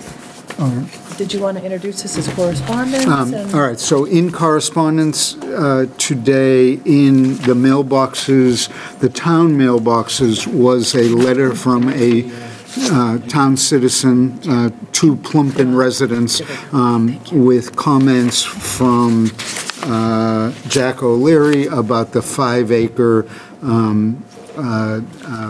raised mound septic systems. The chair of the Board of Health is here and asked for time to comment. Yes, push the button, Art. It's technical, I know. Thank you. Yeah, today, all but the two boards received the green sheet, I'll call it, which is, and the Board of Health is one that did not receive it. I've seen it, And a couple of things. I appreciate you putting this on the agenda for next Monday night, and I will discuss it in length, but I want to assure the board that the Board of Health follows the law. And if the law is grandfathered, if you don't like the law, you need to change the law, and then we'll follow that new law. But until such time as that happens, we must follow the laws that we have. So I will delve into it much more deeply in the next meeting. The second thing is you will be receiving, the town administrator and the Board of Selectmen, a letter from the Board of Health. And I would request, you'll get it in writing, that the board do some sort of an order or whatever you'd like to call it, that sharps and medications may not be deposited in the townhouse. We have no facilities to house shops and no facilities to collect unwanted medications. You want to explain shops, what we're, Well, we've got. needles, right? we've got Here shops. or at the transfer station? No, townhouse. Okay. We got shops in the Board of Health last Thursday. Ooh. And they, worse, they're full of medications. Oh. Now, had that been an opioid, I'd have really had a problem on my hands. Fortunately, it was a blood thinner. But we need to have something in place that notifies every department within the townhouse that if somebody comes in with something, you can question them. And if it is sharps or medications, direct them to the fire department, direct them to, now, here in town, residents can get a free sharps container at the transfer station. Now, on top of no facilities to collect in the townhouse, outside of Dr. Russo, one of my board members, and myself, I don't know anybody who is qualified to handle sharps. At the transfer station, we need to do recurrent training annually to be able to handle that. And even at that, we give the resident a sharps container and say, you put them in. We don't take them apart and put them in. They're too great a liability. Right. So they can take the sharps container home, fill it up, bring it back. If they need another one, great, they're free. And we know they don't go into the waste stream then because it's illegal in the state to put those in the waste stream. So you do take them at the transfer station in the sharps container? They can get a free sharps container, yes, and then return it to us full. Okay. Now, medications, this town does not have a medication disposal. You can dispose of medications by putting coffee grounds in water or sand and water in it and putting it back in the same container and then throwing it into the waste stream. That's okay. But the medication is destroyed at that point, whatever it is. But at the Kingston Police Station, they have a bin where you can walk into the lobby and get rid of your unwanted medications right there. And then they do take individual shops at the Kingston Police Station. Like if somebody found one on their front lawn and brought it down and said, here. And other shops can be turned into the fire station in Kingston. I tried to give them to our fire department, and as soon as they discovered, which I didn't know at the time either, that they had medication in them, they said, oops, we can't take that. So we've researched it, there's only, so far we've only found one place in Brockton that people can get rid of this stuff, which I think I'm gonna have a little conversation with Tom Calton that there needs to be. I mean, unfortunately, there are seniors all over the Commonwealth which pass away every week, and they have medications. Right. You know, and one place in Brockton, right now, that's all we know of, but we continue to pursue it. We'll talk to DPH too. But we need a little more access to that, better on the state level, Yeah. better control and better. So anyway, but let's make this a shops-free zone. When you, Townhouse, if you would. when you come in next week, could you bring one of the boxes that you're talking about? I'd just like to see it. Yep. The other thought is, have you contacted Beth Israel? Well, on Thursday afternoon, I went from here to the fire department. I heard the story. Referred me to Kingston Police, I went there, then they referred me to Kingston Fire, I went there, and I said, you know what, I gotta get the market basket. So now they're sitting in my garage. But just, they must deal with this all the time. Yeah, and the deputy chief in Kingston told me that, to try Beth Israel, but at that point, I said, you know what? Oh, yeah, okay, I'm It's a sorry. choice Yeah. between eating or, nah, not today. Is this going to be put on next Perfect. week's agenda so that other people can know? Yes. Okay. Yeah, we'll talk about it next week. Okay, 'cause it's, okay. Yeah, 'cause it's And not on then today's we'll agenda. work on a policy for consistency for everybody. Yeah, absolutely. So can we talk about this again, more in depth next week? Absolutely. I'll Perfect. bring a shops container. Okay, and, so we'll talk about both, the 5-acre letter that was disseminated and sharps and medication. That's good. Okay, Thank you. terrific. We've got a 5:30 appointment next week. Do you want to do like 6:15? Pardon? Do you want to do 6:15 next Monday? That'd be fine. Okay, so we'll put you down for 6:15. Perfect. What's 5:30, just for? Jim? Aha, yeah.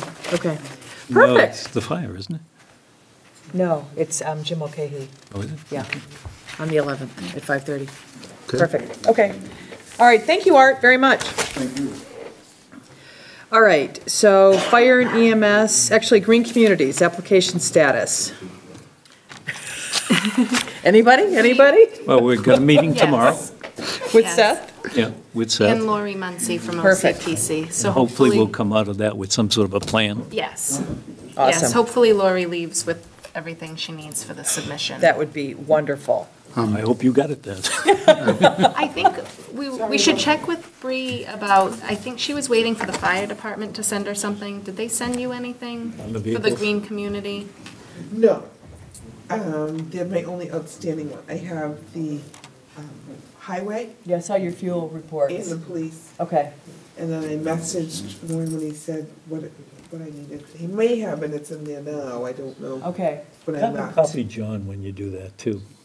Okay. Okay, I mean, because he's, Schusted? huh? John Schusted?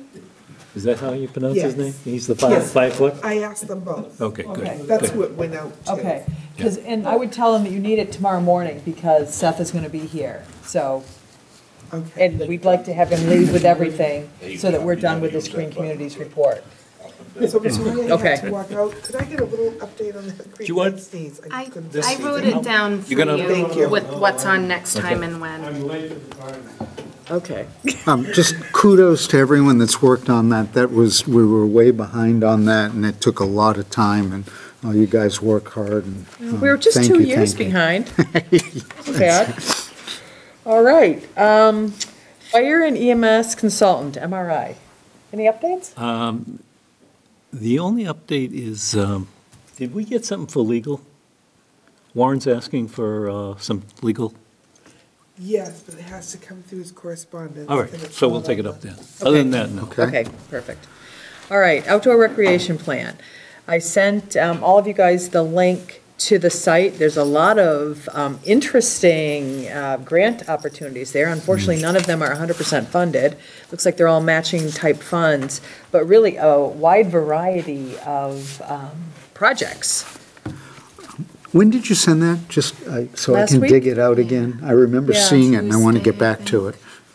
Okay, Yeah. So do you want to maybe bring this one back, yeah, absolutely.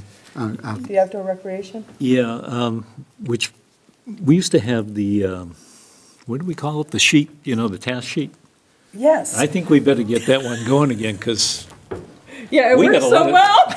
What's that, the parking lot? No, Parking we lot. had a task sheet So to we- try to keep who was doing people on what? task. And when it was due, because we got so much going on, and we got different people. We need, I have no idea how we're gonna pull Yeah, all because this really, off. we've got to divide and conquer all this stuff to make it happen, so. You better have a task sheet. Okay. I'll have a So task the sheet, parking lot a is large not the one. task sheet that.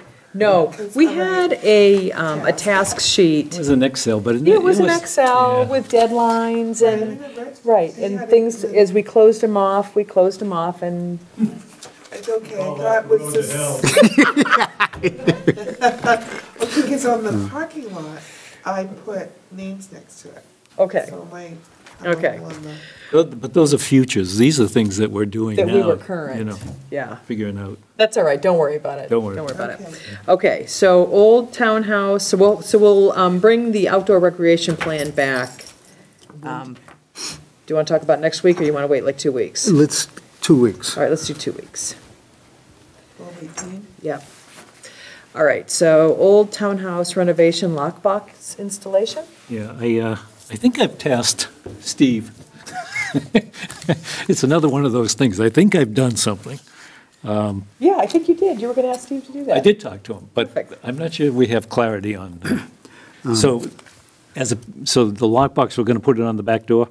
Okay, sort of like the real estate people use, not the ones that go around the knob, but a box with a combination. Can I talk a little bit about new townhouse too?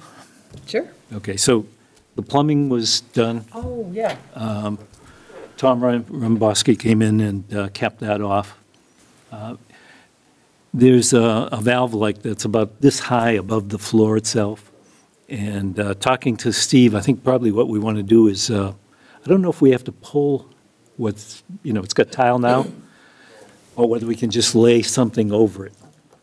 And that, because we're still worried about having gas leaks. And like Bree says, once it rains, we'll know whether it's working or not. Well, it's going to rain on Wednesday, yeah. Right. You're gonna know on Wednesday. But it looks nice. He painted it inside. It's good. Now we'll turn it into storage. Terrific. Yeah, it'll be a Okay. great spot for storage, and I was talking to Bree a little bit about it and like what we could use. Okay, so, yeah, let us know if there's an odor. A little bit more on townhouse if Sure. we're done with that part. Yep. So I checked with Coalition about the CPC grant. Yep.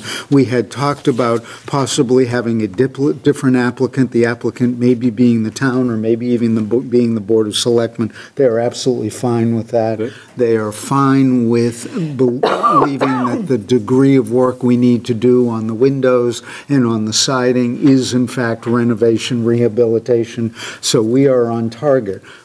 I think the decision we'll have to make before the January meeting is if we want to be the applicants, if we want to be the project manager, and then mildly to moderately just rewrite the application.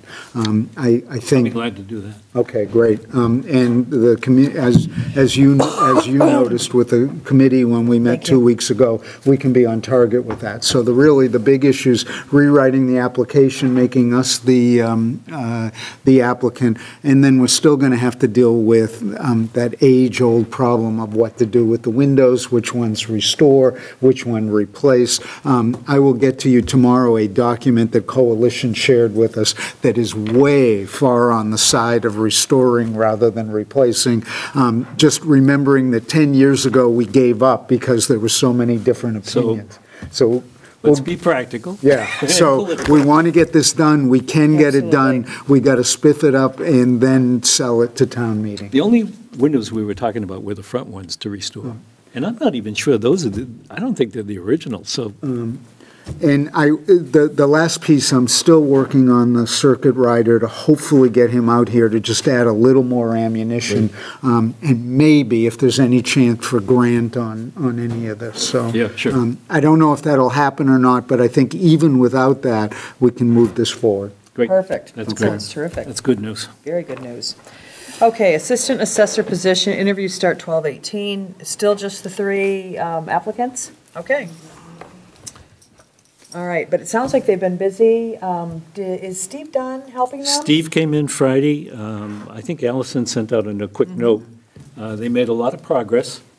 It's now in the state hands to say, okay, what you submitted is okay, and then we can take the next step. Okay. So I think they're feeling pretty good, but I haven't heard from the board itself. I've just heard from Allison.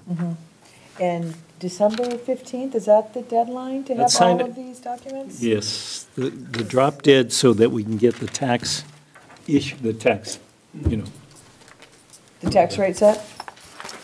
And the Yeah, bills? and the bills out on Okay. February 1st. Okay, If we don't hit that, the bills will go out and we'll be in, okay, it'll just be another thing where we look stupid. okay. All right, well, let's not do that. I don't need any help. No. All right, so parking lot review. Want to go through this or we want to You hold? want to save this? Yeah, let's save it. All right, yeah, because we've spent a lot of time, so we'll do this next week, Bree. Parking lot. So we'll hold it. We're putting the parking lot in the We're parking lot? parking the parking lot. All right, liquor license renewals for 2018. We've got Plympton Gas and Convenience. So do they actually have their transfer Yes. of liquor license? I Yes, sir. don't believe it, but it came in. All right. So All we're right. going to be signing 2 of them? Well, we need to do inspections of those. I didn't inspect those. I only did the club. So I don't know if John wants to take one and Mark wants to take one. I'll take the gas and convenience if you want. So can they not sell until we sign this? She's got it in her case, but she needs to have this on a wall. All right, why don't we sign Sign this? it and then pending if there's, Yeah, like, let's do too late that. to All make right. the motion. All right, so I'll make a motion that we sign the liquor license transfer renewal for Plympton Gas and Convenience. Second. All in favor? Aye. Right. All right. And then you'll do it after, you'll inspect there. I'm sure it's fine. We've all I'm sure been it in is there. too. I've actually been both of those stores recently. Okay. So I feel comfortable saying they have been Fantastic. inspected. Okay, so that has been inspected then. So both of those are inspected? Yeah. Okay. All right. So do we need to make two motions? We need to do the end of this year. You need to be effective, for Plimpton Gas Convenience, Yeah, 12/4 to 12/31 okay, of this year, okay. and then the January 1 to December 31st for next year. Okay, all right, so I'll amend my motion to 12/4/17 through 12/31/17, and 1/1/18 to 12/31/18, right? The second one's 18, not 17, Right. right? Okay, so it's for the For remainder Plimpton of Gas this and year, this is Convenience. for Plimpton Gas and Convenience only. So we're giving them a liquor license renewal for the remainder of this year, starting today, through the end of the year, and then next year as well. I'll second. All right, all in favor? Aye. Aye. All right, so being that Mark has inspected Plimpton Convenience under the ownership of C.A. Kang, I'll make a motion that we authorize or sign a liquor license renewal for them for 2018. Second? All in favor? Aye. Aye. All right, I inspected the Upland Club. I'm happy to announce the place was immaculate, and they're all tip certified, which I did not know. Yes, I All the didn't know that until bartenders recently. That's and, great. Mike Murphy are all tip certified, so I thought that was a great feather in their cap and Yes. wanted to share that. Everything looked great. It was certainly shipshape. All right, so I'll make a motion that we sign the liquor license renewal for the Upland Sportsman's Club, but I would like it to say, for Every single one of consumed, them, not yes. to be drunk on the premises. I read it and I'm like, oh my Wait, I gosh. changed every single one. Thank you. More accurate. When you, I did chuckle. Oh, yeah, I was choking, I was laughing so hard. It I wonder was, how many people caught that one? But Second. all right. All right, so second, all in favor? Aye. All right. Range permit renewal for the Upland Sportsman's Club. The range also looked terrific. Make a motion to sign the range permit renewal for the Upland Sportsman's Club for 2018. Second? All in favor? Aye. Do we need to be signing something? Yes, she's going to be bringing these all down. Okay, great. Okay. And then, do we have fire department appointments for Paul Gallagher and John Schusted? yes, you do. So why don't I pass these down? So these don't get messed. They are all tabbed. Okay. These. So these are the alcohol. Where, This is Upland. and the fire department? Yeah, I'm gonna get you that, but I wanted to at least get this started. All right, why don't we start it with Mark and work our way down? Okay, And then this is the Howard, in case two. he has something Yeah. to say. Howard, did you want to talk to us about anything? I thought he said he was late to the party. Nothing better than, Okay. no, I hadn't met the new administrator. We bought a Christmas tree instead. So, actually, Howard, next weekend, next Monday, we have a little thing going on here to introduce Elizabeth, so if you're around, come in, we'll give you coffee and some cookies. Next Monday, Yeah, 7:50. Yeah. But this is Elizabeth Dennehy. Hi. Howard Randall, former Howard. selectman for Former many years. selectman, yeah. Oh, it's nice to meet you. 1, 2, Okay. 3. Two fire. Perfect. Did we, is that the fire? Yeah, I'll make a so- motion that we yeah. appoint Paul Gallagher and, are these guys both John. lieutenants? Yes. As Fire Department Lieutenants Paul Gallagher and John Schusted until June 30th, 2018. Yes. Do we have a second? Yeah. All right, all in favor? Aye. All right, how about correspondence? Okay, the first, I mean, what's the deadline for getting on your agenda? It would be, what do you say, Wednesday? What the deadline? Yeah, what's the deadline? Oh, Is it usually a Wednesday or? Well, I'll submit it to the selectmen and tell them why, that you're asking. Mhm. And then when I get the response back, yes, to add it, as long as they get back to me by 11:30, 12 o'clock on Thursday, then I can make the agenda. Midday. Yeah, But I yeah. think they will- sometimes Wednesday, they're in and out Thursday. here and- Do you want to help? Do you want me to add it? No, I need to decide whether it's time to. Okay, Okay. all right. Okay. All right. you Ready wanna for do correspondence? All right, Absolutely. so the first one is this letter that we've already discussed about the Board of Health, and we'll be taking that up in more detail next week. This is a domestic bite report from Beth Israel Hospital, a local citizen. It looks like this citizen is the owner of the dog that bit him. There's a note here that we don't have an animal control report. Bree, could we ask you to be in touch with the animal control officer and let him know that we've received this? I presume he has too. I think that the 10-day quarantine period has passed, but probably it still needs to be investigated and reported. He has been notified and nothing came in today. That's why I put that one on. Could maybe, I will. could we ask As you, the Board of Selectmen? ask you to let him know that the Board of Selectmen was looking for a report? And the clerk's office has nothing either, and neither does Board of Health. Okay.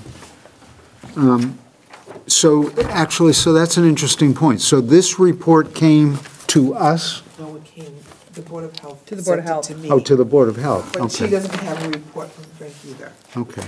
And the clerks, we don't know who owns the dog. Oh, it wasn't his dog. No, it says here, the owner of the dog is the same person with the bite. I thought it said location of, and is that what? No, that's what No, it said says. Owner of, okay. Maybe that isn't correct, but we need to know that. Tricia asked. And she got it. Okay. Warrants that have been signed, Elizabeth, 799, MMMA 40, MMMA 100, Eversource 464, Columbia Gas 911, Ockers 2019, Blue Tarp 128, US Bank 229, Context, which is the architectural firm for the public safety building, 21,450, App River 428. He didn't sign it both. This is an invitation to luncheon to the MIAA at the MMA meeting in January. We need to respond by the 18th. I love going to the MMA Animal Conference, but I won't be able to go. I know John will be there. That'd be a luncheon for the MIAA if you want. So that's our insurance provider. Our health insurance provider, MIAA. Are you going Yeah, to this, Maya. Elizabeth? I was planning to go, is that the Mass Municipal Annual? Yes, No, oh, it Yes. is, okay. yes. Yes. But it's the MIAA Annual Business Meeting and Lunching.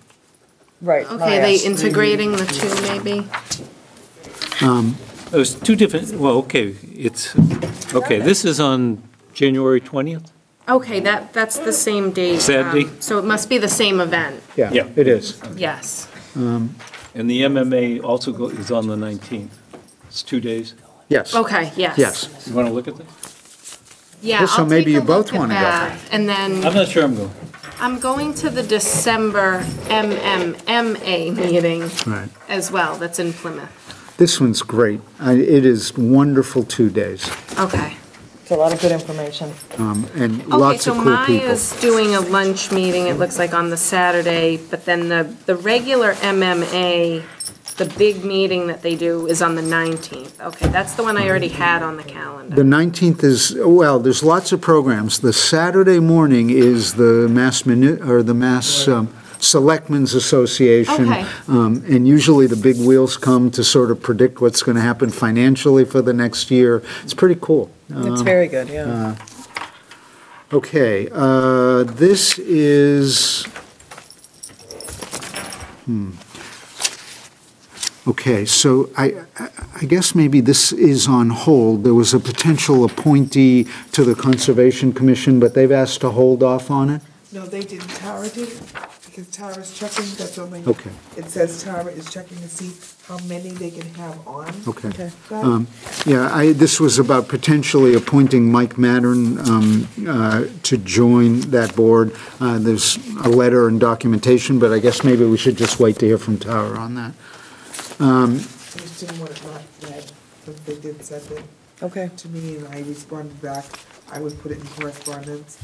And then when I asked Tara, what would, because they have alternate expiration dates, it was, oh, hold on a minute, they already have 6 people. Would he be an alternate?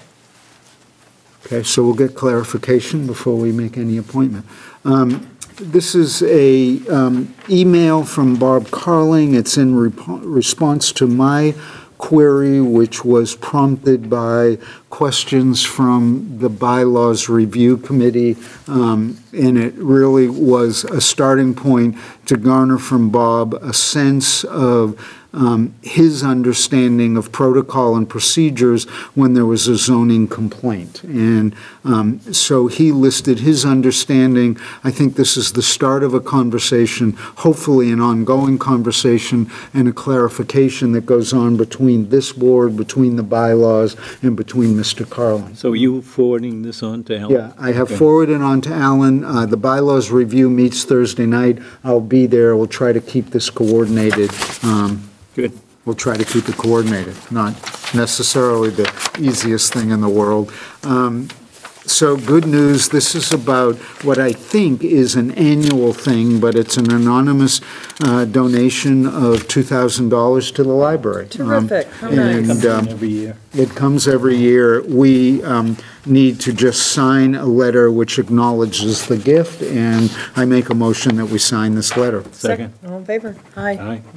Very nice. That's All right. also And nice. we are very thankful to the donor who does this every year, and it's a very nice gift, and it's a wonderful cause, and thank you, thank you, thank you. Absolutely.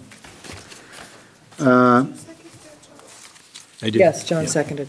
Okay, this is from Mass Department of Transportation. I think we get this letter every year. It kind of lets us know that if we salt right next to railroad tracks, that there can be shorting of circuits and the warning lights go off and the gate comes down.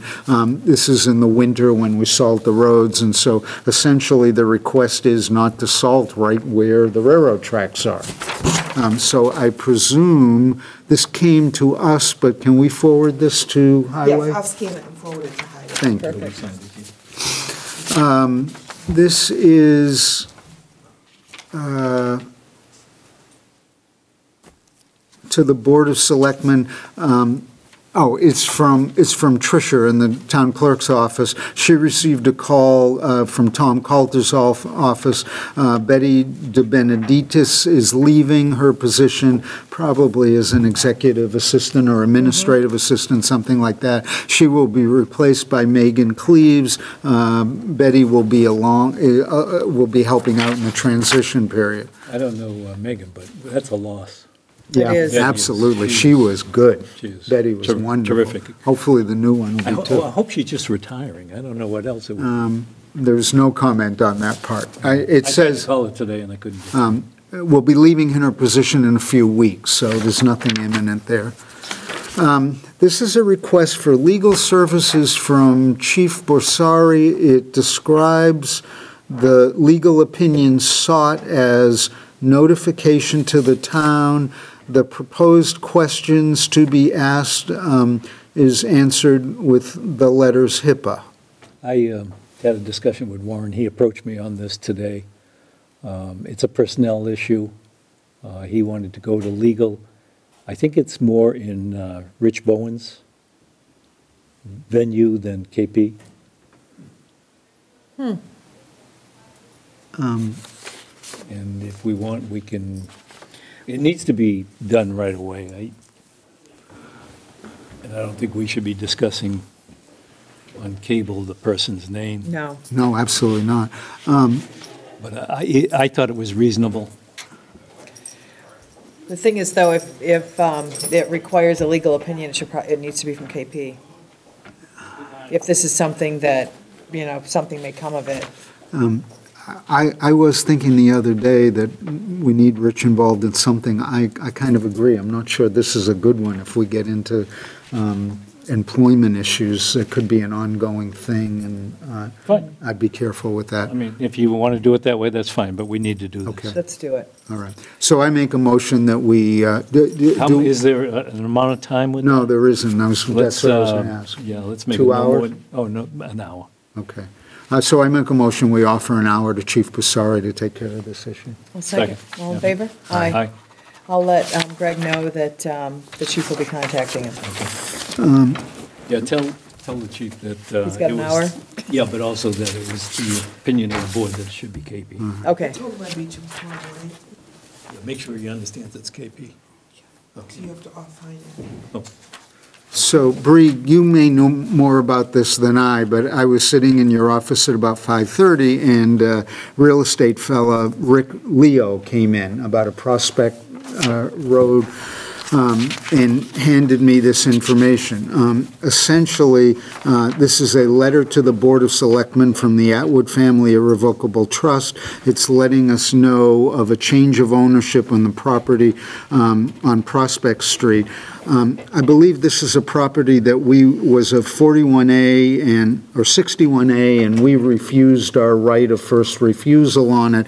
Apparently, as I understood it from this fella, there have been some parcels that have been added to it now, and now the whole parcel comes to maybe 90 acres. The selling price is $1 million. We've received this letter stating all of that. He wanted confirmation that the town is not interested in buying this property. And Not for $1 million.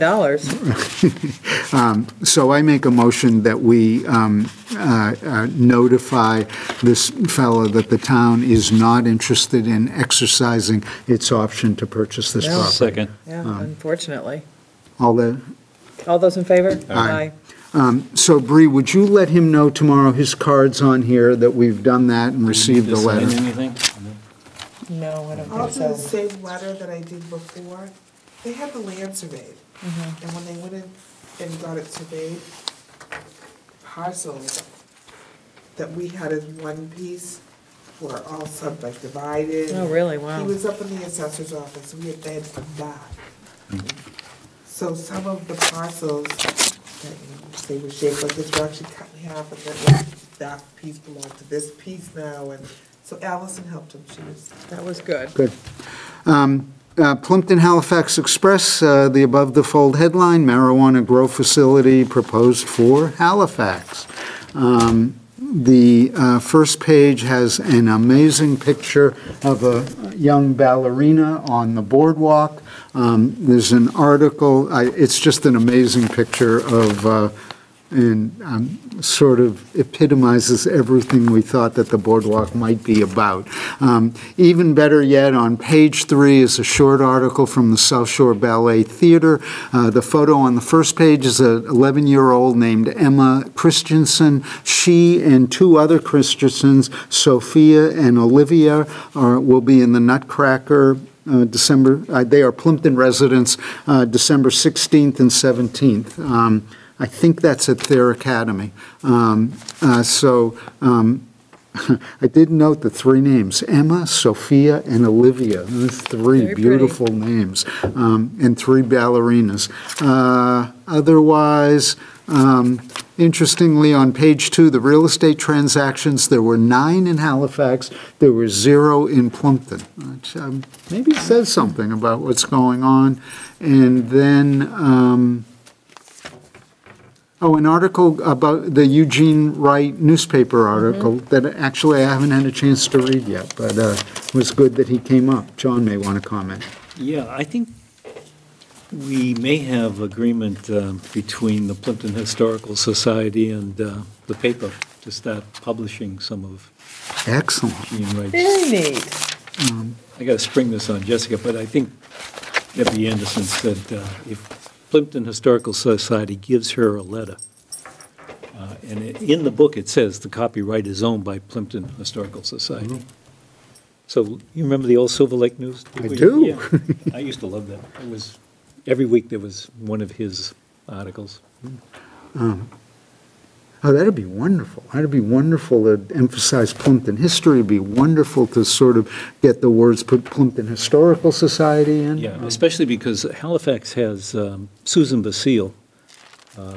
Actually, my wife's cousin does the Halifax equivalent, okay? Her father, my wife's uncle, was the historian for Halifax, so there's a book on that. So she enters that in every week, it usually goes in, so I want to make sure we got Plympton. Could we get that on the website? Absolutely. We'll get a letter from That Plympton. would be a nice thing for social media. Little teasers. Well, I don't know if it can't go on Plympton. Let's arm wrestle over it. So with jubilation, I report that that completes correspondence. Yay, all I right. have a follow-up about the social media, because I just posted on the Town of Plympton Town Clerk's page that I set up that I haven't had time to play with in years. I just posted on the Town Clerk's page a link to the meet and greet for Elizabeth for next week under the Town Clerk's page. And then I shared it to the Plympton Helping Plympton page. So it reads, I'll show it to you. Tara J. Shaw shared Town of Plympton Town Clerk's office post. So it's actually the Town Clerk's Right. page, and then you'll see the like button. So if we do that for Town of Plympton, Yeah. they'll get it, hit like. So now we can track it. All of the Plympton, Helping Plympton people hopefully will hit like. Very But nice. did you do it from Tara Shaw? Yeah. Well, Yeah, you- I manage the Town of Plympton Town Clerk's office page, so it says Tara Shaw shared Town of Plympton Right. Town Clerks. So it will say either one of us, administrator, Town of Yeah. Plympton Facebook page. And the nice thing is, And then like is right there. when the light comes on, you're going to be able to track it really well. Could they write a comment? Sure. They Well, could that's on Plympton Helping Plympton. But not on. But it wouldn't, ours. perfect. Okay. So I just wanted to show you how But easy this is it's what I going to meant. be to get the Terrific. people to hit like. Like even So Bree now we could track do it. the same thing. Now we'll So track this- it. But this is what I'm saying, you went on to the Plympton Helping Plympton as Tara Shaw. Right.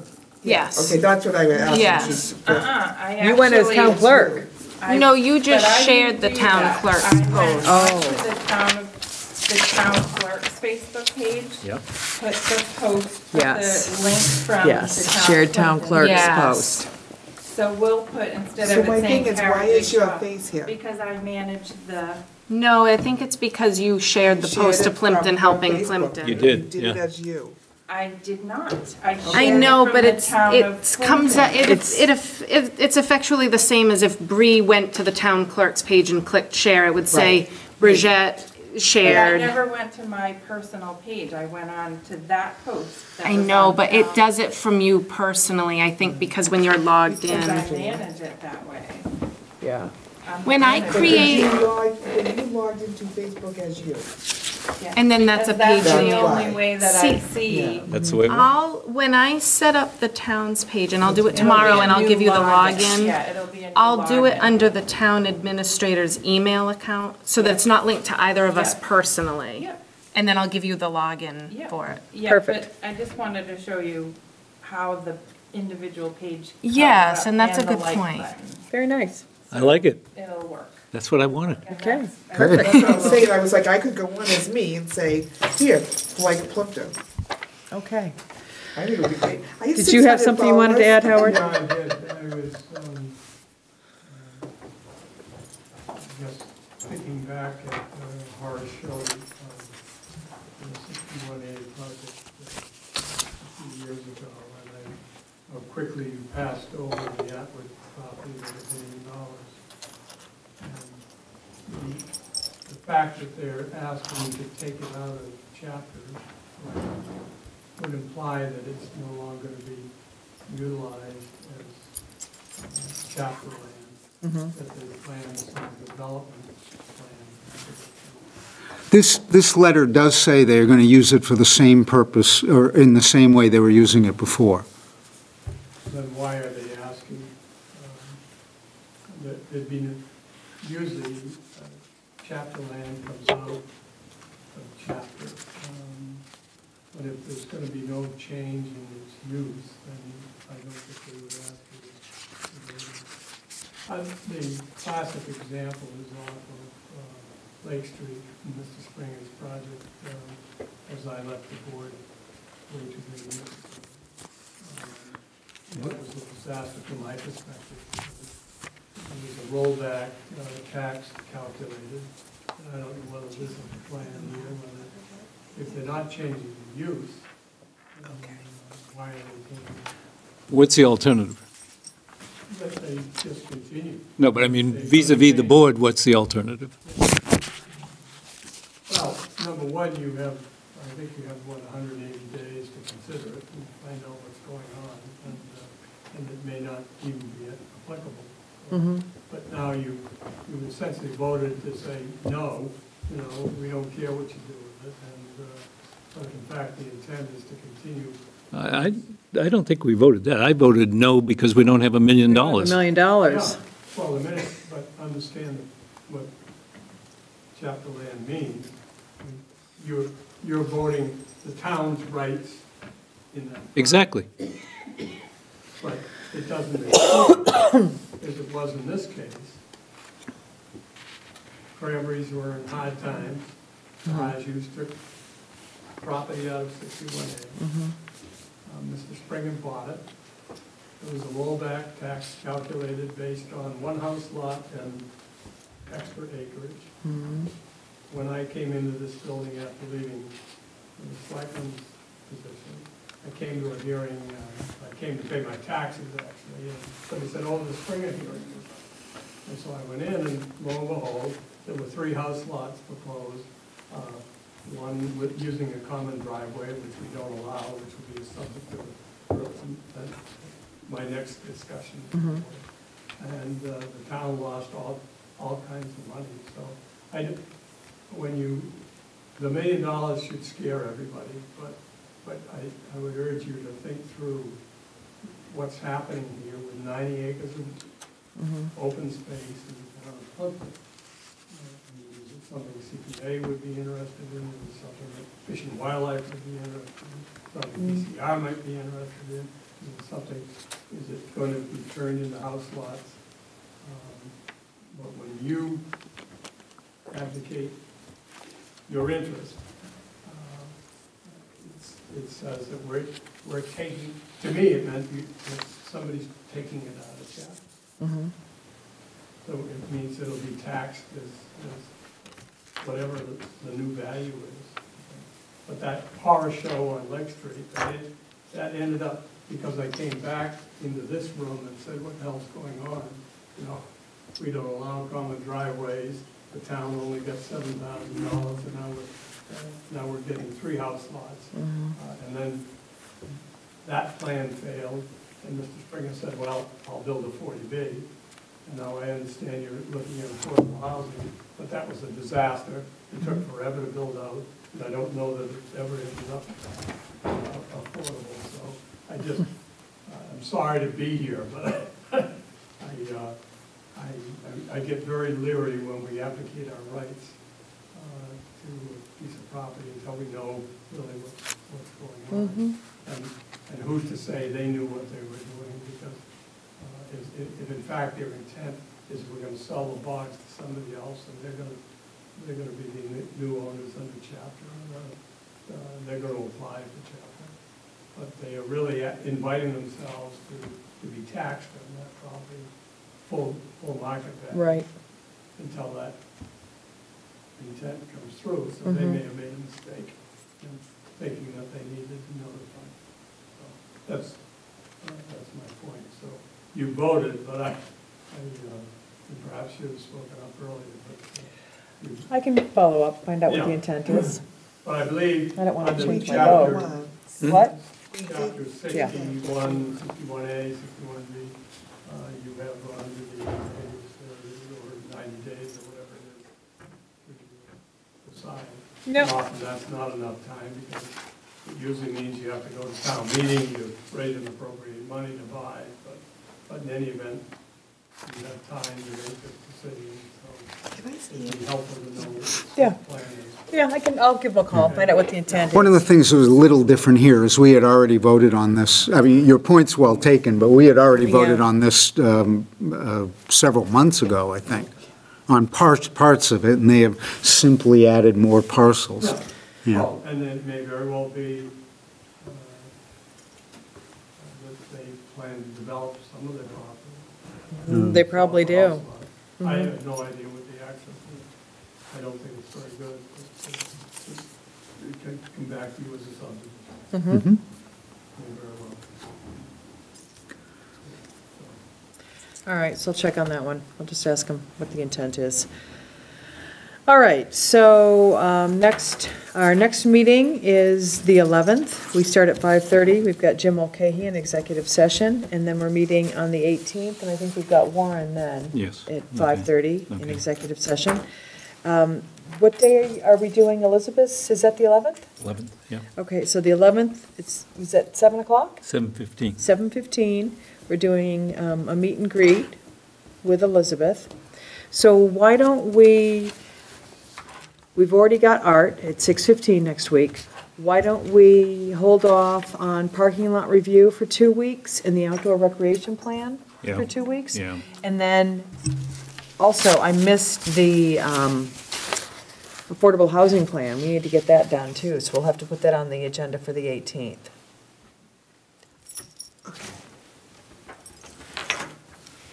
So not next week, but on the 18th. Unless you want to start Is it everybody coming? next week. Who's everybody? Did you dissolve? No, not my committee, no. Oh. You just No, want- because it's your recommendations. If you want to recommend changes, then, I mean, whatever this board recommends is going to be fine. I'll have a few changes by next week. So far, it's only typographical stuff. but, Okay, I well, do you can want to, that do you next want to week. do it next week then? Because Yeah, that gives us a sure. little bit more time? Yeah. Okay. Do you have time to read it, John? I've read a little bit of it. Okay, okay, What date? But I will make an effort to get through it. awesome. Do you want it next? week? Yeah, why don't we put it next week? We'll put it, so we probably won't finish the whole thing. Maybe we'll start it next week and we'll finish it on the 18th. Do you have art for Board of Health? We've got Art at 6:15, we've got Jim at 5:30 in executive session, and then at 7:15, we've got Elizabeth's meet and greet. Did you, who's coming in it? Is it Jim Mulcahy? Jim Mulcahy will be here at 5:30, so we'll need to post that. Okay. Executive session. Executive session. So we're closed on the 25th. We're closed on New Year's Day. We begin the new Monday evening hours starting on the 18th, which will be 5 to 7 p.m., to give that a try, to see if that is easier for residents to come in and do business. Yeah, that's just townhouse. I Yeah, mean, just the townhouse. Not the Board of Selectmen. Nope, not the Board of Selectmen. It just, everyone will be here Monday evenings from 5 to 7 p.m. to, we're trying this to see if we're able to help more residents get their town business done, being here at 5 to 7 rather than 6 to 8. All right, so we'll give it a whirl. Yep. All right, board's goals for coming year, financial management, we did get the plan, the CIP plan in Yep. Word, so we have completed that. So I don't know if, we want to think about our goals for next year too, and tweak this a little bit. Sure. Public safety, anything new? They met last week. The timeline is bids go out early in January, return opening early February, hopefully start construction late March, early April, 8 to 9 months to do it. The way the bid's going to go out, it's going to be structured as the bid for the basic building. An add-on, if there's room in the budget, would be to do the finished Sally Port, if not just the beginning. They are not going to put as an option the new entrance on 58. That could either be added as a later add-on alternative, or most likely going back to town meeting, getting some more money for that. Big she scheduled your next meeting for that, too? Public safety? Next public safety is the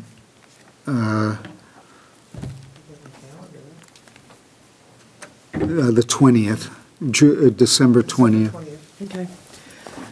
All right, grants, I don't think you've got anything new to report. We're gonna explore the outdoor recreation plan available grants in several weeks. Volunteerism? Yeah, not right now. Nothing? All right, technology? Yeah, I do have something. Because I need some money. Okay, Pass them down. thank you. So this is, it's kind of pulled together a little haphazardly right before I left. I just want to get it over where we are in, so let me just walk you through this. We requested 49,000 from the state. They gave us 16,000. We had separately put in articles for some of those on the assumption we might not get anything.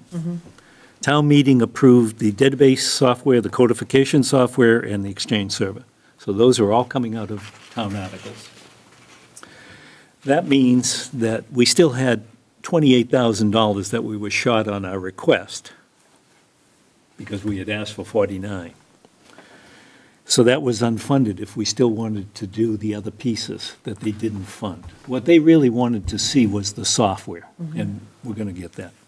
On the other hand, they did say, if you want to do the whole 49,000, as long as you get the software done, then that 16,000, since it was approved by the town, can be diverted to the other pieces. Okay? So, we had asked for printers and computer and the projector system. Basically, we went in for 8,900 because we were looking at this humongous thing that we threw in just to see what we could get.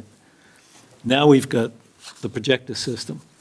There's a piece missing that I need approval for that I didn't think about originally, which is the ability for Elizabeth to have her computer here and be able to send it to the projector and have it show up here wirelessly.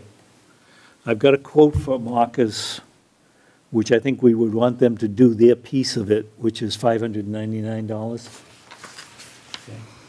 So that's already included in what I've said, the 4,850. Okay.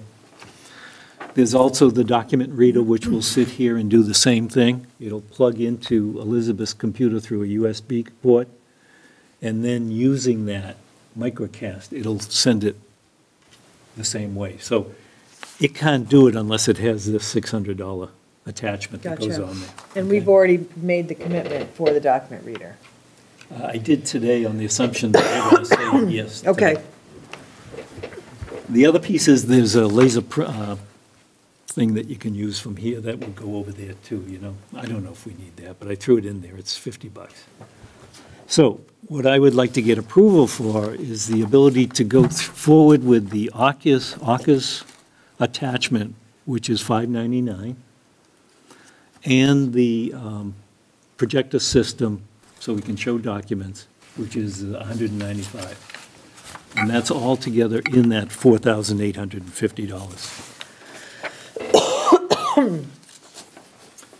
Which means if we approve that, they've given us $16,000 in the grant.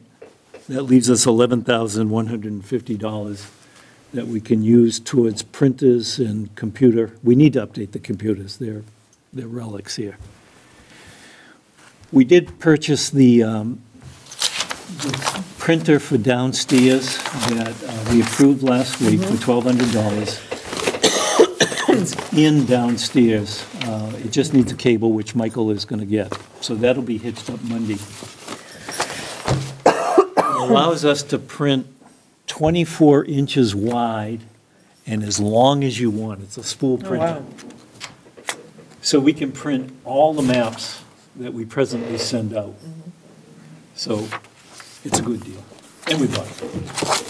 So can I have a motion, or can I make a motion to approve the AUKUS quote for the attachment for the microcast, the wireless dongle install for $599, and the document reader for $195. And this is all well within the grant, It's all well within the grant. It's less than half. less than half of what About we were half. anticipating spending. Okay. Question? No. Any questions? I'm sort of mumbling and seconding the motion. Okay, all right, all in favor? Aye. And that completes it. Perfect. Could one recommendation on the agenda maybe, we used to have a town coordinator report just right after, or just before yeah. correspondence. Could we add or consider adding a town administrator report just before correspondence? Sure, that's very common, and that would be a nice way for me to keep the board informed of. I mean, usually, we're doing and what's usually going what on. happens is you comment along the way of many others and it comes up, but at least it's on there for. Yeah, that would be yeah. great. It's a I good would- placeholder. I would think we should have Elizabeth take over the correspondence too, because she's going to be here every day, and, unless, Mark, you feel a real attachment to it. I used to hate it. It's interesting. I sort of come around to like it. On the other hand, if you want it, it is a nice entree to kind of quickly get up to speed on everything. So I'll leave it to you. I'm glad to do it. If you prefer, please feel free. Would you want me to just read through it and then bring everything to the meeting like you do and go through it with the board? same thing. Like without acting? Just changing Don't act on titles, anything, yeah. just simply. Give us a synopsis, yeah. That's that'd be fine. perfect. Okay, perfect. Yes. Okay. You have to do like the sunrise I forgot to do it I this know, week, you didn't but- do sunrise and I did. sunset this time. I did the real estate Right. transactions I instead. know, you can't hit everything, exactly. You're just one man, Mark. All right, so minutes, we have the minutes from the 20th. We actually had, that's in the minutes, okay. My emails have no attachments. Did you like that? Yeah, that was good. I had a change in here, too. did too. I had, or go ahead then. Go ahead. I Well, had the first- something about the electric aggregation. So piece. did I. Okay. Okay. Steve Pello, he didn't come in and finished up the wiring. It was done by August. Okay, Okay. So, all right, can I see those? sure. Thank you. Okay, so you've got that, so it wasn't Steve Pello, it was Ockers. All right, what All did you right, have, so Mark? were you the keeper Yeah, of the I'll be the word? keeper. So under electric aggregation, that first sentence, I think, should read, electric aggregation decision was made to commit to an electrical aggregation program for 6 months. Okay, And then the next sentence should read, the residents will have the option of opting out. right, Right, they don't not have to in. opt in, right. The Right. residents will have the option to opt out. If we opt in, does that mean it's only for 6 months? What's that? If we opt in, is it only for 6 months? It's Yes. 6 months. Yeah, I mean, you automatically opt in, it is just for the 6 months, we'll then take a look in 6 months and see if there are any reasonable opportunities. You're going to be. All right, my change on this was we did more minutes than just the 13th. Oh, We did wow. 11-6 and 11-17, and they were both, I believe, as amended. So the only ones she had us approving were the 13th executive session, but we also did 11-6 and 11-13 as amended. Good. Amended. Okay, all right, so I thought everything else looked good. So I'll make a motion to accept the minutes of November 20th as amended. Second. All right, all in favor? Aye. Aye. So we'll hold the ones from the no, we're caught up. We're current, right? No, you still owe us the 27th. Okay, so let's try to get the 27th and the 4th done at our next meeting. All right, so rants and raves. You want to go first? I have a raise. Oh. For Plympton, helping Plympton. Hey, Again? And I don't go down that road. No, I do. I think One of the things I've noticed, that people moving in town, it's become a great source of information. I see people saying, like today, a new person was in and said, we don't have town water. They'd never lived in a place where there was no town water and the shower was shut off. Welcome. What do I do? Yeah, exactly. Yeah. So I think Karen Foy's done a very good job of making that now a truly beneficial Facebook page to Plympton, and kudos to her. All right, very good. All right, I'll go second. I've got a rave for volunteers, and it's the 3 women that served with me on the Affordable Housing Production Plan, or the Plympton Housing Production Plan Committee. It was Carolyn DeCristofano, Sharon Housley, and Dawn Hastings Eli, and one former longtime town board member, Carolyn, on planning board, 2 people who have never been involved with town government, and how important volunteers are to this town and town government to serve on committees, because we can't function without volunteers. So thank you so much to them. Their input was great. It's nice to have some fresh perspective, because we tend to get kind of stale and can be crusty with being involved with town government for a long time. So it's nice to get people with a fresh perspective and some new ideas. So thank you to them, and anyone else who's interested in volunteering. We're hoping to be more, communicate opportunities through social media.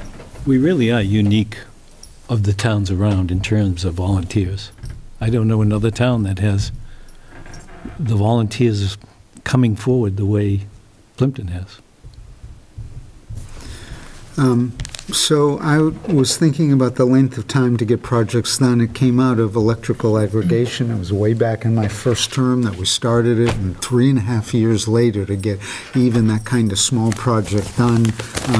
And I was reminded of the front page of the Plympton Halifax Express, the ballerina on the boardwalk, that took 3.5 years of a bunch of people in this town working very hard, but the celebration and the beauty and the splendor that comes out of that. And sort of relatedly, we were talking about how much we have on our plate and the needing for the spreadsheet so we don't lose anything along the way. And I think there always is that risk of having too much on our plate, but we're actually getting a lot of stuff done at the same time. And so all the more do I appreciate that picture and appreciate the chance to be working with you all. Thank you. All right, anything else? All right. That was quite lovely, thank you. All right, I'll make a motion to adjourn. Second. All in favor? Aye. Aye. Good night.